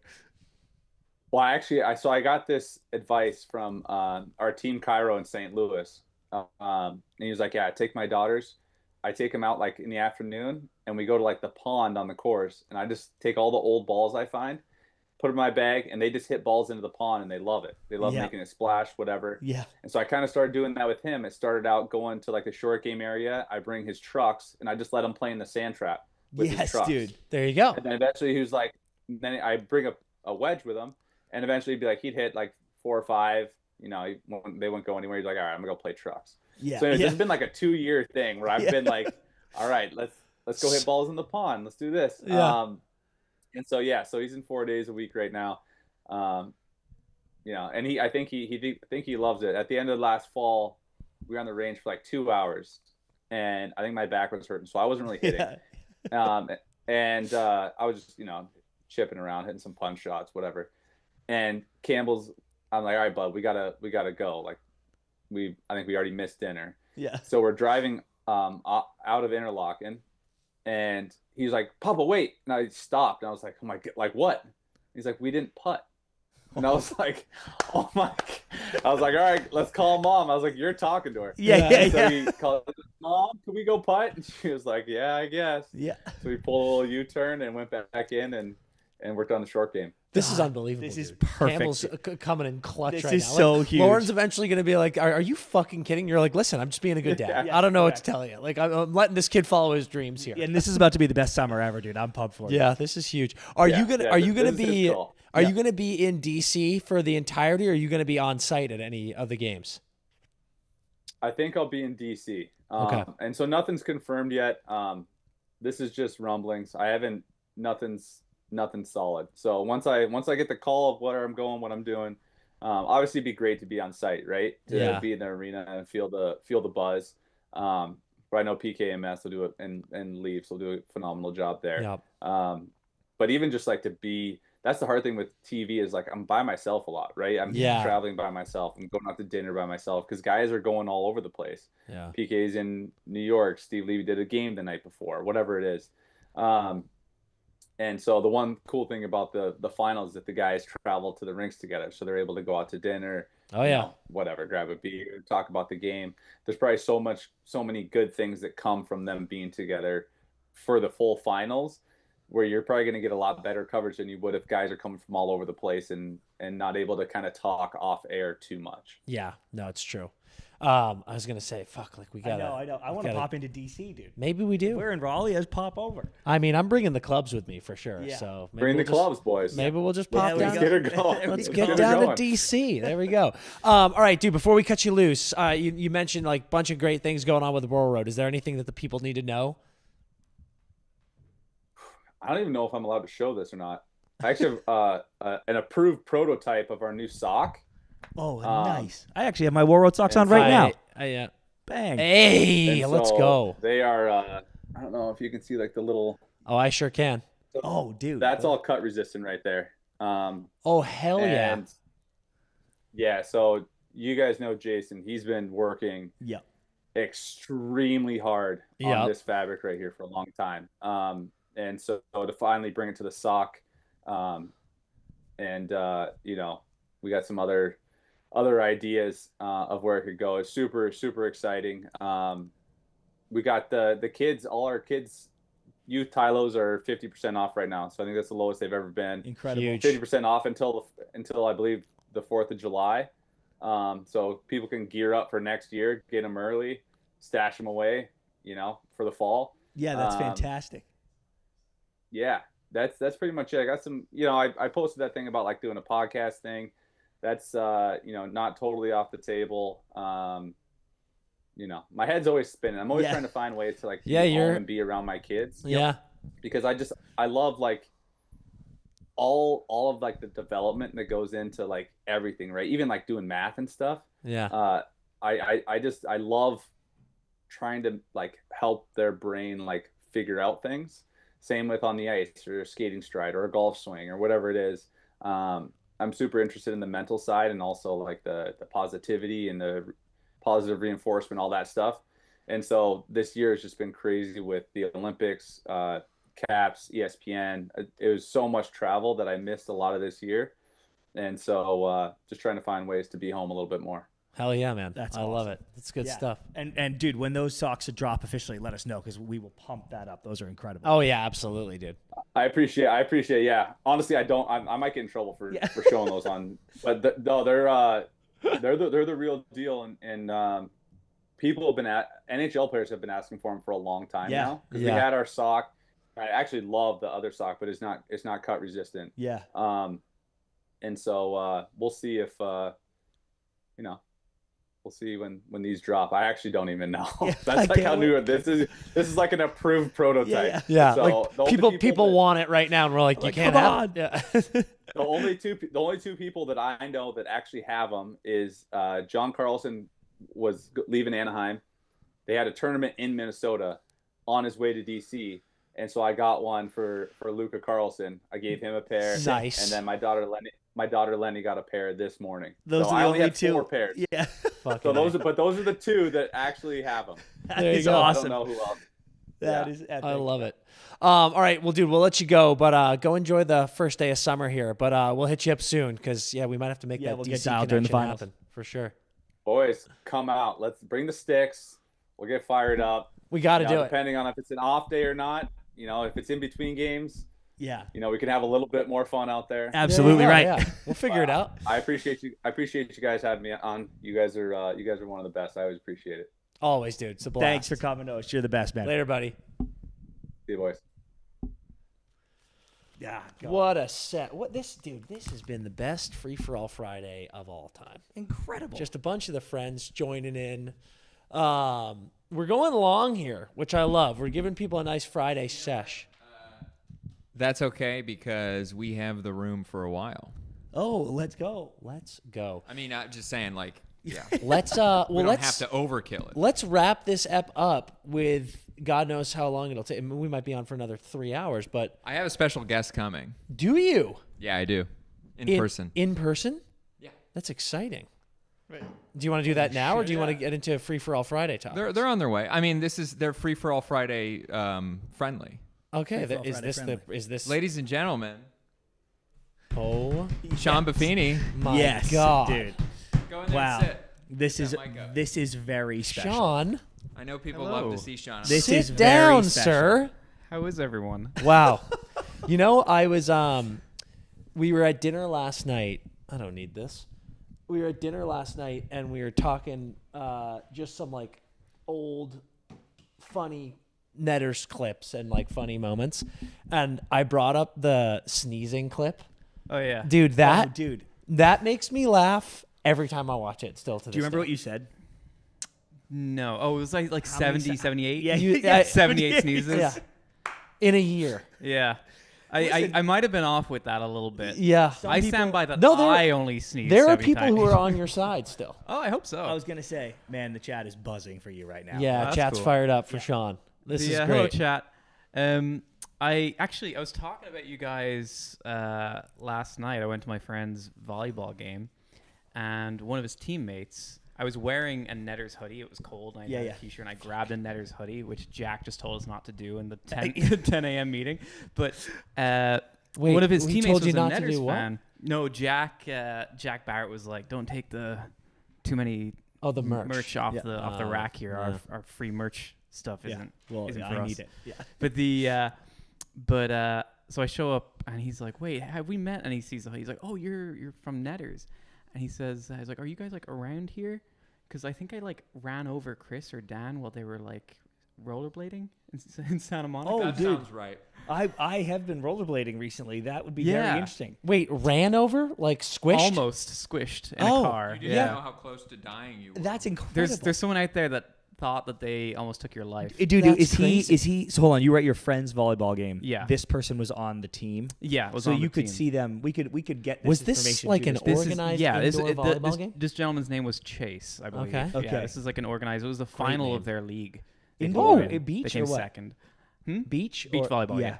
Nice. So this dude is nasty at volleyball, and he almost killed me. Yeah. Yeah. Wow. Yeah. Thank God he didn't. That is awesome. Should we get into some free for all Friday topics with Sean? Yes. Yeah, for sure. Yeah, so you go around. I've got a bunch of stuff we can go. I mean, we could be here for another hour with all the shit I have. So you guys start, and then we'll see if we get to mine. I mean, I kind of want to do all of Evan's. Oh, okay. All right. Well, this is a quick one. I know Sean would have an opinion on this. I was at the movies the other day seeing Obsession. Oh, sick. I want to see that. Two guys next to me came in, sitting right next to me, youngish guys. I would say like 23 to 27. And the trailers are on, and they've got on their phone playing a boxing match while they're there. Yep. And I'm thinking, okay, I'm about to say something, but the trailers are on. So, like, let's see if they turn it off when the movie starts. The movie starts, and instead of turning their phone off, they just kind of like put it like closer. And Yep. I'm like, we're in a movie theater. This is not second screen. Like, Yeah. we need some kind of like button you can call like at an airline for like an attendant to come, and then you Oh. just fucking point. Because I don't want to get into a fight, because then it ruins the movie for me. I miss stuff. Yep. I just want a little button. And it's like, ding, and they come in and they look around and we can all kind of go, these assholes. And Yep. they fucking eject them. Because removing phones isn't going to work. People can hide phones. Correct. Yeah. Instead of do you having think? like the minimum wage teenager have to come and handle this, I think that the button should just activate like an ejector seat. What if you? So we're saying, do we need a snitch button in the movie theater? We need a snitch. Well, that's what I was gonna say. Do you And feel like I actually hear, Sean, that like you don't want to have this like 16-year-old have to come and reprimand someone. Yeah, and then have to get into an argument because Evan didn't want to. But Ev, I feel you. When that button lit No, up every time. I'm the like, kind of guy that will. I usually do tell people to like, Yeah. get off your phone. I've done it a few times where I've had to get up and I don't make a scene out of it, but I'm just like, hey, you mind? Because like to you, it's like not a big deal, but to everyone in the 200 seats behind you, it's like a flashlight. Yeah, right into their face. it is. When you got stadium seating and you pull out your phone, if there are people behind you, you're ruining their whole day. Because what bothers me about it is the only reason you should be doing that is if you have an obscene amount of money on the result of this boxing match. That's why you're like, I feel the need to watch this in the movie. Yeah. theater. But if you have bet that much, I'm like, why did you go to a movie? Why are you at the movies? Like, what are you doing? Like, Pick oh one my or the God. other. I like the idea of maybe we put like have you ever been on a plane? No. Yeah, I didn't Took think a so. boat here from Ireland. So it's like it's crazy, dude. They fly Yeah. like anywhere. Have you ever been on a plane that has you can like message different seats? Yeah. Would it be cool if you could like pull up a little panel and like an Xbox Live Yeah. party chat? Fuck you, pal. just sick everyone in the theater on this guy? Dude, the guy in C-17 is a piece of shit. Well, Let Dan, him know. I will- Comment section on the movie. I would be It's like on fucking another rattled. screen It's on this beside. side. It's like, you have the rolling comments coming in. Like all of a sudden everyone's roasting C-17 and he's like, what the fuck did I do? Dude, I would be rattled though if I was like, "Hey, C-17, sorry, everyone can kind of see your phone. Yeah. Like, could you, once the trailers are over, could you just stop?" If he responded like, "No, fuck you," I would be terrified. Yeah, I'd be that'd like, be "Oh my scary. God, dude." But never what's mind." funny is I'm being like, let's get people off their screens. All this is everyone having Yeah, a screen. But I was actually thinking, like, what if you could like send a little shock, like a buzz shock to the seat? Little vibration. Yeah. It's like, don't people pay extra for that? 40. Kind of? That's 40x. All of a sudden he's texting way more. He's like, this is great. Dude, I went to a movie once. This was like back when I was an exec. And I was like, I had to go see a movie for like research. I went in the middle of the day. I go into this movie theater. Again, it's like a Wednesday at 2. So I'm like working. No one is in the theater. It's amazing. I have the theater to myself. Yeah. And one woman walks in and she sits 2 seats away from me. There's 2 of us in the entire theater. And granted, listen, you go on and you buy your seat. Yeah. But she walked in and I was immediately like, Jesus Christ. So I'm answering emails because it's a work day. And I'm like, well, there's 2 of us in here. And she looks over at me and she's like, excuse me, could you put your phone away? And I was like, are you kidding? My initial thought was like, just go sit away from me. Yeah. But I was like, you know what? She's right. We're in a movie theater. And I was like, yes, absolutely. So I got up and I left and I went to the row behind her because I was like, I'm going to keep sending emails because I'm working. Yeah. The whole movie, she's going like this. I'm like checking to see if I'm still on my phone, and I'm like, "What's happening here, dude? Like, I'm not bothering you at all." That's insane. She It was just crazy. goes screen to screen just to find It was that. crazy. That like is insane. she was like actively being like, "I'm gonna try to reprimand you." It was driving me nuts. I don't like that. You know what's Hated funny? When I was living in Ireland, I had it's kind of like AMC Stubs, but it was for this like chain called Cineworld. It's called AMC Spuds. AMC Spuds. Oh my God. Yeah. Yes, that's what it should have been called. That's what we gotta change it. So I'd go like very regularly. I'd just like walk into the city and like go see a movie, and I'd see all sorts of random hours, random movies that nobody cares about. Yep. And there'd be a lot of like screens. I'd be like one of like 3 people, Yeah. like no one else. There was this one other guy that did the same thing, and I used to just freak out every time I'd see him because he would always come up and sit right next to me. And this happened like 3 times. And one time he sat, like when I say next to me, it was usually like 2 or 3 like seats away. But one time he sat literally right next to me in the exact same situation where it was an empty theater. And I had like, armrests going and everything. I'm like, no, I'm going to assert my dominance. Yes. I'm going to Leave the arm I'm going to leave the Yeah. arm up. I'm going to assert my dominance here and make sure that I'm comfortable for this entire he screening. puts his hand over your head. He touched my hand with his hand. Come on. And I was like, shit, you win. Did he you really? really? Did he really He touch really. you? So I was literally, it was like Like you're- that. And he came and it was like that, and I was like, "This is your move. I know, Yes, I know correct. this. Yeah. I know this." I but think yeah, this guy loves you, man. This was the start of the rom-com in his mind. Like he was like, finally, I will You've raise inched my hand, closer. his hand. It's Yeah. a lot creepier when you're in the rom-com Yeah. than when Yeah. you're watching the rom-com. It's is not. what It's I've not quite learned. as fun. It's not It's cute. not It's not, quite as it's not fun. quite as calm. Yeah. It's very intense. Dude, I actually got mogged on a plane. Is that I'm using that right? I got airplane seat mogged. That's correct. It's fucking. Thank you, Zach. This guy on a plane recently, he absolutely dominated me. It was like he was man spreading. He was taking the armrest, and I was like, I'm gonna battle for a little bit, and I couldn't do anything. Yeah, I was smoked. It was awful. I really don't appreciate. I mean, the airplane is a tough situation because there's just no room for everybody. No, it's brutal. But I feel like I'm always I'll get in and I go like this because I'm like, okay, I'll just I'll be Which nice is weird. about it. You're like a big normal guy. human. Yeah, and then the second I do this, everyone's like, oh, great, thanks. And I'm like, oh, I thought we were gonna both maybe do this. I want I had a to. guy. Can I tell you this? I had a guy who I was in the window seat. He was in the middle seat. And I think he had never been on a plane before, but he was also maybe just an incredibly rude human because he literally reached across my face to take a photo out the window of the sky. Wild That's work. wild.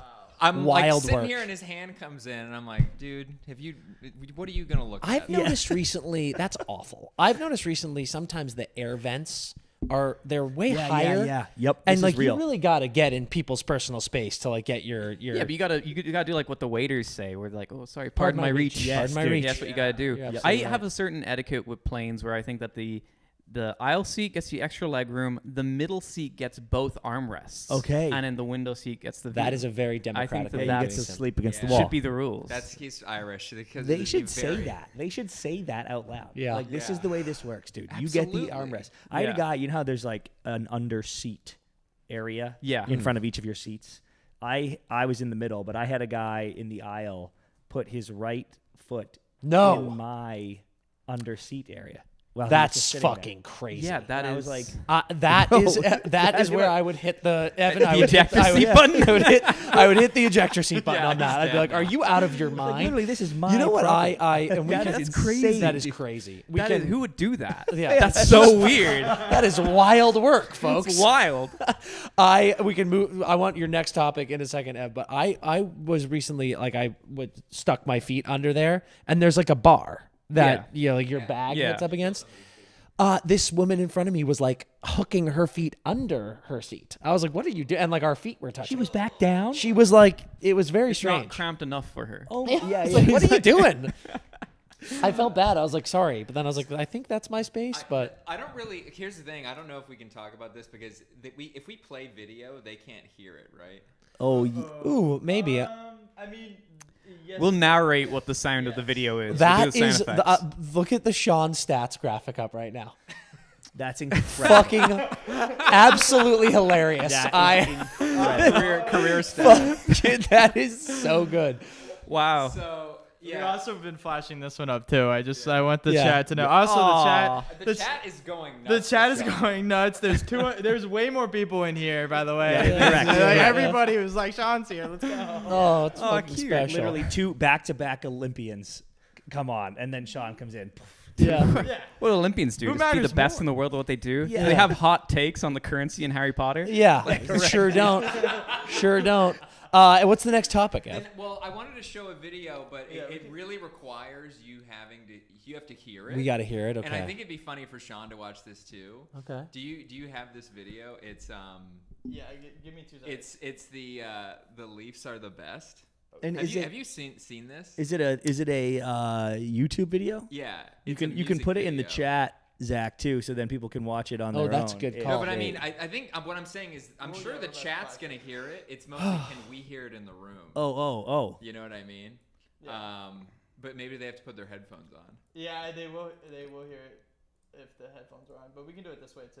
All right, I yeah, mean, let's give it a shot. there's 2 headphones up here. I can just guess. That's true. You could if you play it loud enough, headphones can. Is this a hockey- Have you guys ever seen the Leafs are the best music video from 1990? I don't think so. I don't think so either. Okay. This came up on my feed and I was like, wow, this is just a fucking time capsule of like the cringiest 90s shit in the world. And hopefully they don't take us down for it. I don't think they will. Just give me some time. He's waiting. Let's vamp a little bit, but Yeah, I feel like 90s music videos was kind of like a peak hallmark. While we get this up, what was your topic? My topic was going to be I think that we go away from playgrounds too early in life. Like I was on a playground as a little kid, and then we're done. My playground era is over, and I was like, that's ass, because playgrounds are sick. And I definitely think they need to evolve towards me. But what was that place in Newington, like Jokers maybe or something? Jokers. There was this place near where we grew up that was kind of like, and we were still pretty young then, but it wasn't like a little kid's playground. It was like a teenager playground where there was just like a ton of young teens. Yeah, like I think like 13, 14, you're starting to be like, you're aging out of Jokers. Yeah, for sure, because high school you're But out it of was like a big kid play place. That sounds awesome. And it dude, was pretty sweet, like, dude. I was legitimately thinking to myself that I would have fun because it's a workout kind of, you're just like running around. I was like, dude, if there was like a literal adult playground where you could just go and like bop around, there's trampolines and whatever. That's what gyms are missing. Gyms are miserable and they need to be fun. Literally, so I had this thought. I was like, going to the gym sucks. But I was like, dude, if it was literally like a playpen of stuff I liked, and I'd be like, oh, I'll pay you a membership fee and I will go here for an hour and run around. Dude, I was just in Joshua Tree. That is kind of an adult playground if you go like bouldering. Yes, dude. It's not really like rock climbing. Like it's not terribly dangerous, but it is like a giant fucking playground. Dude, and I would have that in there. And I sometimes think, friends there. like if I think about a playground at our age, I'm like, that's just a bunch of things that could hurt me, is what I think. Yeah. Yeah. And but what you're saying is like a playground is just, when we were kids going out to recess, we were just going to the gym. Yeah. Like you're like running around, like climbing the up heart rate stuff. up, like dude. the monkey bars are just like, that's You just had a workout. like monkey bars on your like in school when you go. Oh, yeah. Oh yeah. We had like a car park. That was it. We didn't have anything. Oh dude. But did you have like Foursquare painted on the ground at least, or nothing? No. We had They numbers put you where we in- had to like line up before we went back to class, and it was just a big open tarmac square area. What did you do out What there? did you do? Shoot dice? We we had a couple of games. We had a game called IRA where everyone had to have a letter to make a word, and then the other team like they had to chase and catch you, and then basically torture you. One kid like spit on my face once. Yep. Bro, Try and get my letter. I never gave up, and everyone else on my team gave up their letter, and I didn't, and I felt so betrayed because I definitely went through the work. Hold on, dude. So you had a secret letter Everyone has a secret letter, and then people have to catch you. The other team has to catch and you, literally torture the letter out of you. torture the letter out of you. And then The fact that you called this IRA is fucking I don't think we really had a good unbelievable. understanding at the time of and then the gravity if of that. the other team gets enough letters, they can make a word. They have to make the secret word and get the secret word right.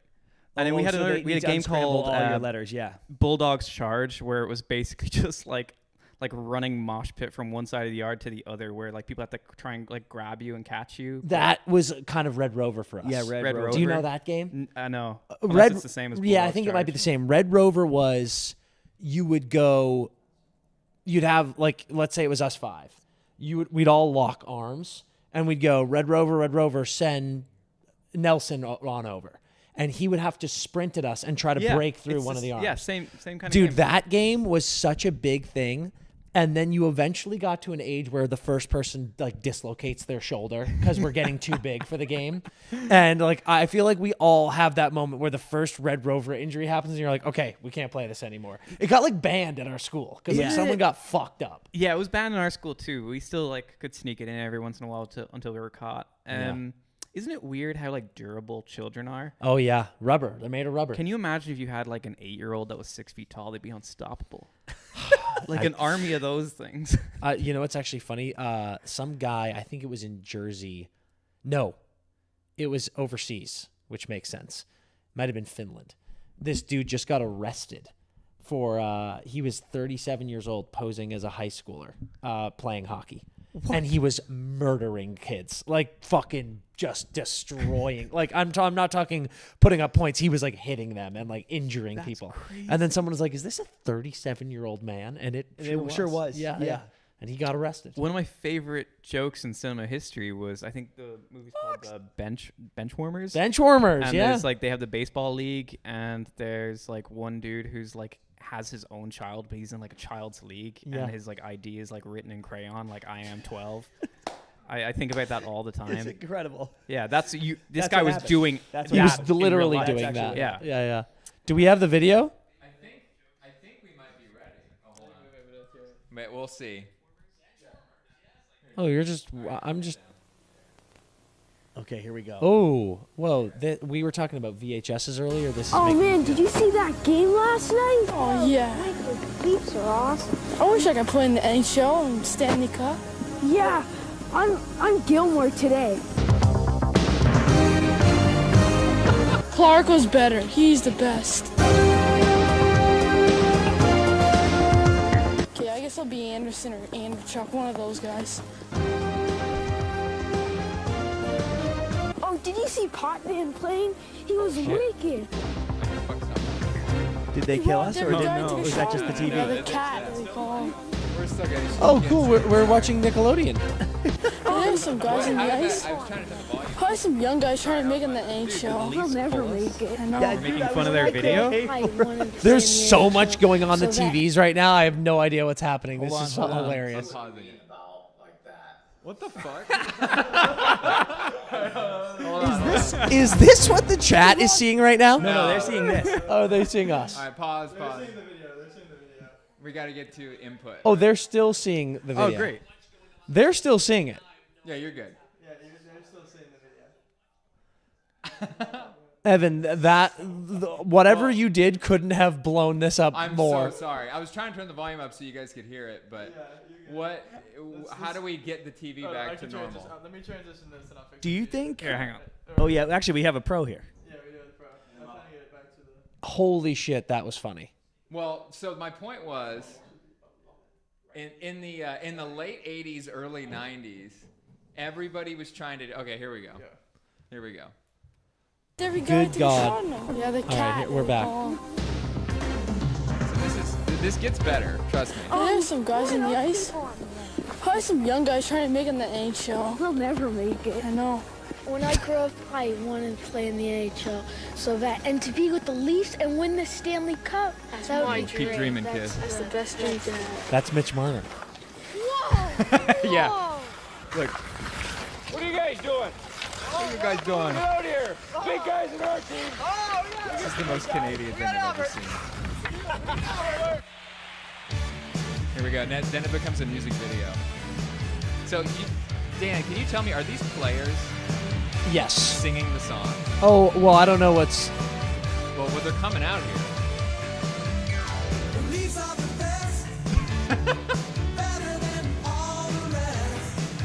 What on earth? Can you imagine getting a team to do this now? I mean, yes, I can. When I think about what media makes teams do. Yeah, they got to do some like TikTok dances. What team would you think would be most likely to take part in this? The Sharks. Huh? The Sharks. The for Sharks? sure. Dude, we should get the Sharks of the best going. I mean, they would do it too. That's what's funny. Like the boys did such funny things over the holidays. All right, turn this off. This is crazy. You know what? You can't take it anymore? No, this is amazing. I'm sure the chat is like, what the fuck is happening right now?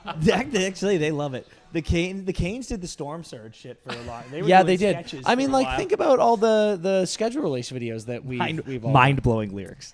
I think we should do From the Netters chat. are the best. Here's the great thing about this is Oh, like dude, that that's 90s video. That would be the special. the irony in the lyrics. The Leafs are the best. Oh, it's Yeah. just crazy. I mean, I mean, sorry. like, I don't know what that was, but it was amazing. And you know what it did remind me of? When you used to go out and play and go, I'm this player today. I forgot we used to do that. That was special. and it was competitive because you'd be like, I want it to be that guy. Yeah. But they're like, sorry, dude, I'm that guy today. God. All right, let's Sean get back to his life, and we'll wrap this up with one more. Do we want him to get back to his life? No, I mean, no. I want us to do this forever. Well, yeah. How many more topics do we have? I Well, want to let's- do Dan's. I want to do let- yours with Sean. Do you have a topic? Oh, yeah. Do I have a topic? Okay, Dude, we was want she- Friday Do you topic. want me to have a topic? Oh shit. Yeah. We can do mine's not that crazy. It's kind of a hot take. My free for all Friday take is, I think American Italian food is better than Italian food. Dude, my wife killed me for saying that. What's American like? And then we went I'll to Olive Garden? I'm glad you asked. No, but we do not kind of. Olive Garden shame here. I love the Olive Garden. American Italian food is just like chicken parm, for example. Doesn't exist in Italy. If you go to Italy and you try to order chicken parm, they're like, we don't do that. They're like, here. what? Don't you do something funny with your chicken parm where you like order it without noodles? Yes, he gets broccoli. Okay, it's just that you don't like Italian food. Yeah. No. I think dude, that might be right. I think American. Wait, dude. The Stop. only part of Italian food you like is the American part, and then the Italian part you replace with broccoli. That I only do that for health reasons. But if I'm in Italy, I eat the pasta because it's good pasta over there. But hang on a second. I Hold thought it was on. better over here. Yeah. We're getting off topic. This argument's falling apart. American Italian food just adds great stuff. Like it's all American it's stuff. like here you go. Here's Italian food, and we went, okay, what if we also Parmesaned that chicken? Yeah, we do just it. like add So we I add cheese to shit. I like gotta tell you, so when I came to LA, the only Italian food I was used to was American Italian food, and the reason is in Steubenville, Ohio, where I grew up, a lot of Italian immigrants moved there in the early 1900s. And they started making all these restaurants. There was one called Naples, and it's like, the red checker fucking thing. Yeah. oh yeah, The chicken parm is great, spaghetti with meat sauce, all that stuff. Yeah. And I like loved it. And my wife's like, we got to go to Italy, and you need to have the actual Italian food. And there's a lot more fish in Italy. Lot more There's fish. a lot more. true. Especially olive depending where you oil. go. Yeah, not as much red sauce unless you get to the southern end. But like, I agree with you that my heart wants that stuff. Yeah, But it's like, I think an Italian person would smack me in the face. correct, and I would get smacked in the face for this take. But like what I'm saying is, American Italian food is all the Italian food. It's fucking great. But we just add some other stuff. And I'm like, that's great. Is that just chicken parm though? Is that the only thing? No, that like happens there's a lot of stuff that we put more cheese on, Yeah. and like I saw the like fettuccine Alfredo, like Alfredo sauce is not Italian. Oh, really? They're like, what the Not at all. fuck is that? Interesting. That is okay. When people say might have swung me Americans with have that. no culture, we have the culture. It's We- called we are it's putting it's called cheese. theft. Yeah, it's theft. We'll called take it. We'll make it a cholesterol. little bit more fun. Yeah, it's called Alfredo, dude. If cholesterol. we invented Alfredo, then we're the goat. I didn't realize we invented that. Yeah. I think that the American philosophy with food is that more is more, and there's Yeah. oftentimes just like more stuff added. Yeah. And I think maybe the European philosophy is about the quality of the produce. Yeah, Yes. yeah, the And ingredients. Which is decidedly better. But Well, it's For like me, not tasting. But I think that it's You like ever- when you've spent your whole life at like volume 11 Yeah. and now you have to tone it down to volume 5 to get the subtleties of it. I'm like this. I You can't hear you. You can't hear it. Yeah. You can't hear it. I got one for you. Like, you know how I keep reading news articles that are like, the Mediterranean diet is the diet that will make you live longer. Yeah. So I extrapolated to like Mediterranean, Italian, pizza, spaghetti, and I'm Yeah, like, yeah. I'm eating Mediterranean. I'm I like, am I'm eating doing this chicken forever, parm. dude. Why aren't I living longer? have you ever been to Fat Sal's? I don't think why would I go to a place that's named after the worst thing that can happen to me after eating their stuff? Yeah. That's like McDonald's calling we're- themselves type 2 diabetes. Yeah, it's honest marketing. it's each arch We is a- are is a gonna. type, dude. I'm Like, gonna ding, show ding. you the menu of Fat Sal's after we wrap up here, and you are going to be appalled what this place is. It's It is incredible. It is a sub shop. Yeah.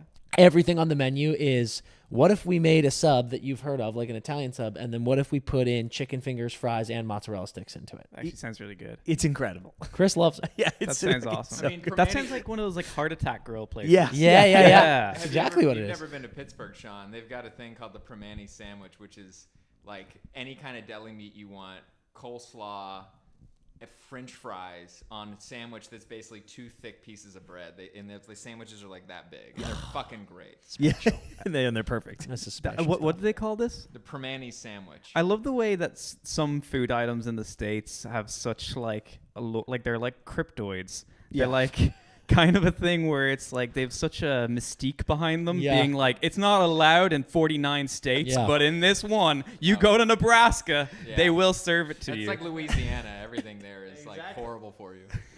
So true. All right. Does anyone have one more Yeah, topic? Zach. I got one. He's got I got one. All right, Zach. I got one. So, I think it's a big deal, but I think watching rom-coms with your significant other has a lot of benefits to it. We talked about this yesterday. Yep. Nano and I discussed this. I think, so I was watching 10 Things I Hate About You. Great movie. With the lady. Great movie. Great movie. So much fun.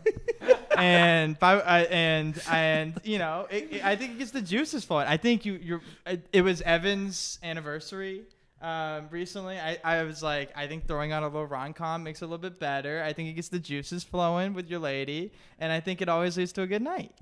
Did you watch a rom-com on your anniversary, Evan? No, they watched Obsession. Yeah. I'm so confused. No, we did. You're right. We did. We watched Obsession. Actually? We did.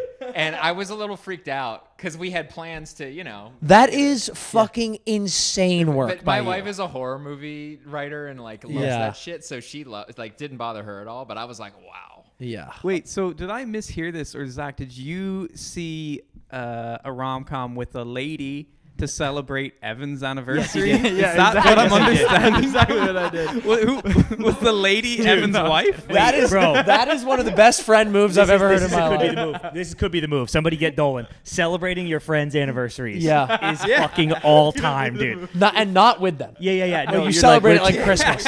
We were about to have sex and I hear a knock on the door and he's like, I brought wine. No, that's what I'm saying. Like, it's not with you. Like, I'm gonna go out to dinner with the fellas and be like, this. It's Evan's anniversary. Yeah. So we're gonna celebrate. Could be the fucking move, dude. That is So unbelievable. Zach, you're first of all, I love this take by you because like it's makes it seem like you're saying you're reinventing the wheel. This is like the most everyone through the annals of history have done this. If you watch romantic movies, things get romantic. Yeah. I know, but this is I'm telling you, I have not thought about this before. Been a lot of movie dates, been out all around. I usually was going to horror movies. Because you're like, taking advice from Evan and taking them to Obsession. You can be like, Saw 4's out right now. You want to go? This is what happens when a generation grows up without comedies. Dude, this is what I was about to say. Yeah, it's not it's his true. fault. It's his generation. The rom-com disappeared. The quality rom-com Oh, they disappeared have. because, and I'm not even faulting them, but streamers found out you could just make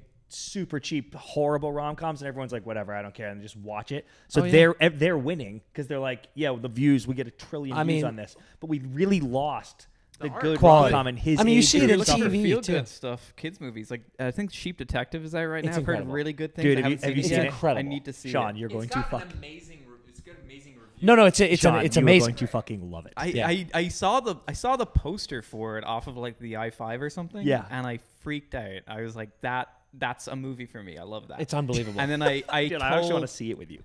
I told my friends, and they were like, "What? That sounds like the lamest thing." Oh, no, it's and I was amazing. like, been trying to be like, "No, but it's like, see the trailer. There's like Hugh Jackman's like a farmer, and there's like the guy's died, and then Like Sir Patrick Stewart voices one of the sheep. Yeah. It's Dude, incredible. The lineup is incredible. Oh, it's yeah. unbelievable. Yeah. It's I mean, dude, Craig Mason wrote it. It's fucking Dude, fantastic. You go tonight, like legitimately. I actually will. I just got my AMC stubs back, so Come I'm gonna on, go tonight. dude. Yeah. Did you get suspended for some reason? Yeah, I can't get into it. No, I canceled it after I went almost a full year without seeing a film because I was busy working on Empty Netters. Correct. And then 30 million views. 30 million views, and how many episodes You was think it? you get 30 million 45, views? 45. You think you get 30 million views by going to the movies, dude? Yeah. You You do sure not. don't. You know what I was You watching? Get that grind. What Look I at was that. watching for romantic incentive was Empty Netters episodes. Yeah, Yes. yeah, Yeah, actually. Correct. Wait, by the way, these stats are completely made up. No, No, I think no. they're They're accurate. actually quite low. They're quite yeah, low. it was conservative numbers. Dude, so Zach, just do not go on a date night and watch Schindler's List. Yes, correct. I'm aware of that, but I'm But saying like I think what I need you to know is we got into this yesterday. Rom-coms are incredible, dude. Like the good, yes. We look at some of the TV that has just come out on some of these streamers and movies. Like sometimes they are shit and they're just like rinse and repeat, smut, go watch it, whatever. But like a good rom-com, they're some of the best movies that exist. I got a big rec for you. okay. It's called They Came Together. Have you seen They Came Together? Yeah. Dude, David that. Wayne, it completely makes fun of all the rom-coms. Did you ever watch Stella? Yeah. Those guys are out of their I minds. met David Wayne once. Super nice guy, very fun, but like They're mental. they're so fucking funny. It's unbelievable. Yeah, go see They Came Dude, Together. the chat is buzzing with amazing rom-com recommendations. There you go. There we go. yeah.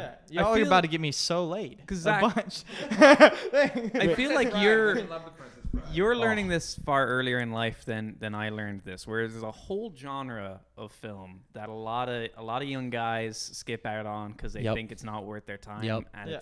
there's some amazing flicks in there. It's for true. Sure. Also, fun fact: Wedding Crashers is a rom-com. Yes. Yeah, I have seen Wedding Crashers, Yep. but it's a comedy to me. It's the funniest movie ever made. That most people think it's ever comedy. made, and it's a rom-com. Wedding Crashers is a rom-com. Yeah. Greatest rom-com of all time. It just on the tip of my tongue. I think I'm gonna go with Love Actually. Damn. That. Fuck, I don't Evan? know my answer. Jesus, come back to me. I gotta think. Chris? Zach's never seen any, so. I know. Oh, actually, I want to change mine. Okay. I really like When Harry Met Sally. That's the answer. That is probably the answer. When Harry Met Sally is like a genuinely perfect movie. It's incredible. Great. About Time, though, is great. I know, but I don't know. About Time's a rom-com. Yeah, it is, but it has So more much. overpowering Yeah, it's themes very than the hard. rom-com of Yeah. it. I like Notting Hill a lot. Love Notting Hill. That one's. I know it's a classic answer, but and it's the reason he wrote it. He even said, Richard Kurtz said this, but he was like, the wish fulfillment of like, what if a smoke movie star stumbled into me and was like, I love him, and then that's what happens. So you just watch it, and you're like, yes. The readers of Horse and Hound will be delighted. I got one. This is a raunchy one, but There's Something About Mary. Oh, I think is a fantastic. rom-com, even though it's very raunchy. That's a rom-com. Absolutely. It's a rom-com. Fucking great movie. Brett Favre shows up in that movie. It's unbelievable. Yeah. Zach, Great you'd film. love it. Brett Favre. But what about Brett Favre? The guys, there's a spider literally just coming. Oh, he's down. dropping down. Yeah. What the fuck? He's trying to say his favorite rom-com is Spider-Man. I don't see this spider. Oh, there he is. Oh, wow. shit. You can't Oh see my it on God. camera. It's- All right, we got to wrap this up The and spider get into wants our the day. We've got some guests coming through that we're going to hang out with. If you don't know of the Breadbasket Boys, they're coming to the office. We're going to do some fun stuff. Does anyone have any closing thoughts as we wrap up? Sean, this was delightful. This is great. Thanks for popping on. No problem. Do you want me to step away? Oh, that spider's coming down real close to your foot. That's yeah, gonna... it is. Holy Dude, this is shit. how you get your superpowers. Dude, This is very much a Peter Parker moment for me. that was awesome. Is he dead? Did he come from the fucking Did the ceiling? spider just die? I think that spider's died. Oh, Oh, he hit no, too he's hard. still alive. He's alive. Okay, we're good. We're gonna be back at it again soon. Yeah, Sean. Are you gonna kill the spider? No, I got Oh, dude, I was like, Oh. nice. Zoom in. Whoa, we're going to zoom in on the spider? Get the focus Oh yeah. there. Oh, he's moving. Right there. There he is. There you go. There's the spider, folks. You can see him moving. Come here, buddy. Don't scare him, Dan. He's going to find Zendaya. Wow. Very good. Very good. Yeah, fun news for the fans. Sean's back soon. Yeah, we are gonna be back at it soon. You're gonna be getting some Sean content. This I was like, we got a nice crotch shot of me right now. This is great. But yeah, we're gonna be jumping into Love Island with Sean very soon. Holy shit. That doesn't mean we're going on Love Island, but who That knows? would be Wow, that would be. We should do our own. Oh, could you imagine? Dude, we should and do it's, that. just us it's just three. us. We just hang out doing it We film shirtless? it every night. We have 52 episodes, and we just hang out. That's a great pitch for the bosses, guys. Send us to Yeah. Bora Bora. To do every episode shirtless. yeah, it'll or be more fucking on the great. water. Oh, all right. Well, that's it, folks. Great Free for All Friday episode. incredible. We got to start talking about hockey way less. Yeah. Can we do a shout out to the chat? We are 2 hours and 21 minutes in, Yeah. and there's And been they're 200 cooking. people. The There's chat's Cooking with buzzing. everybody's gas. been here the whole time. It's been amazing. Thank Hello. you. Love you, chat. We'll see you next time.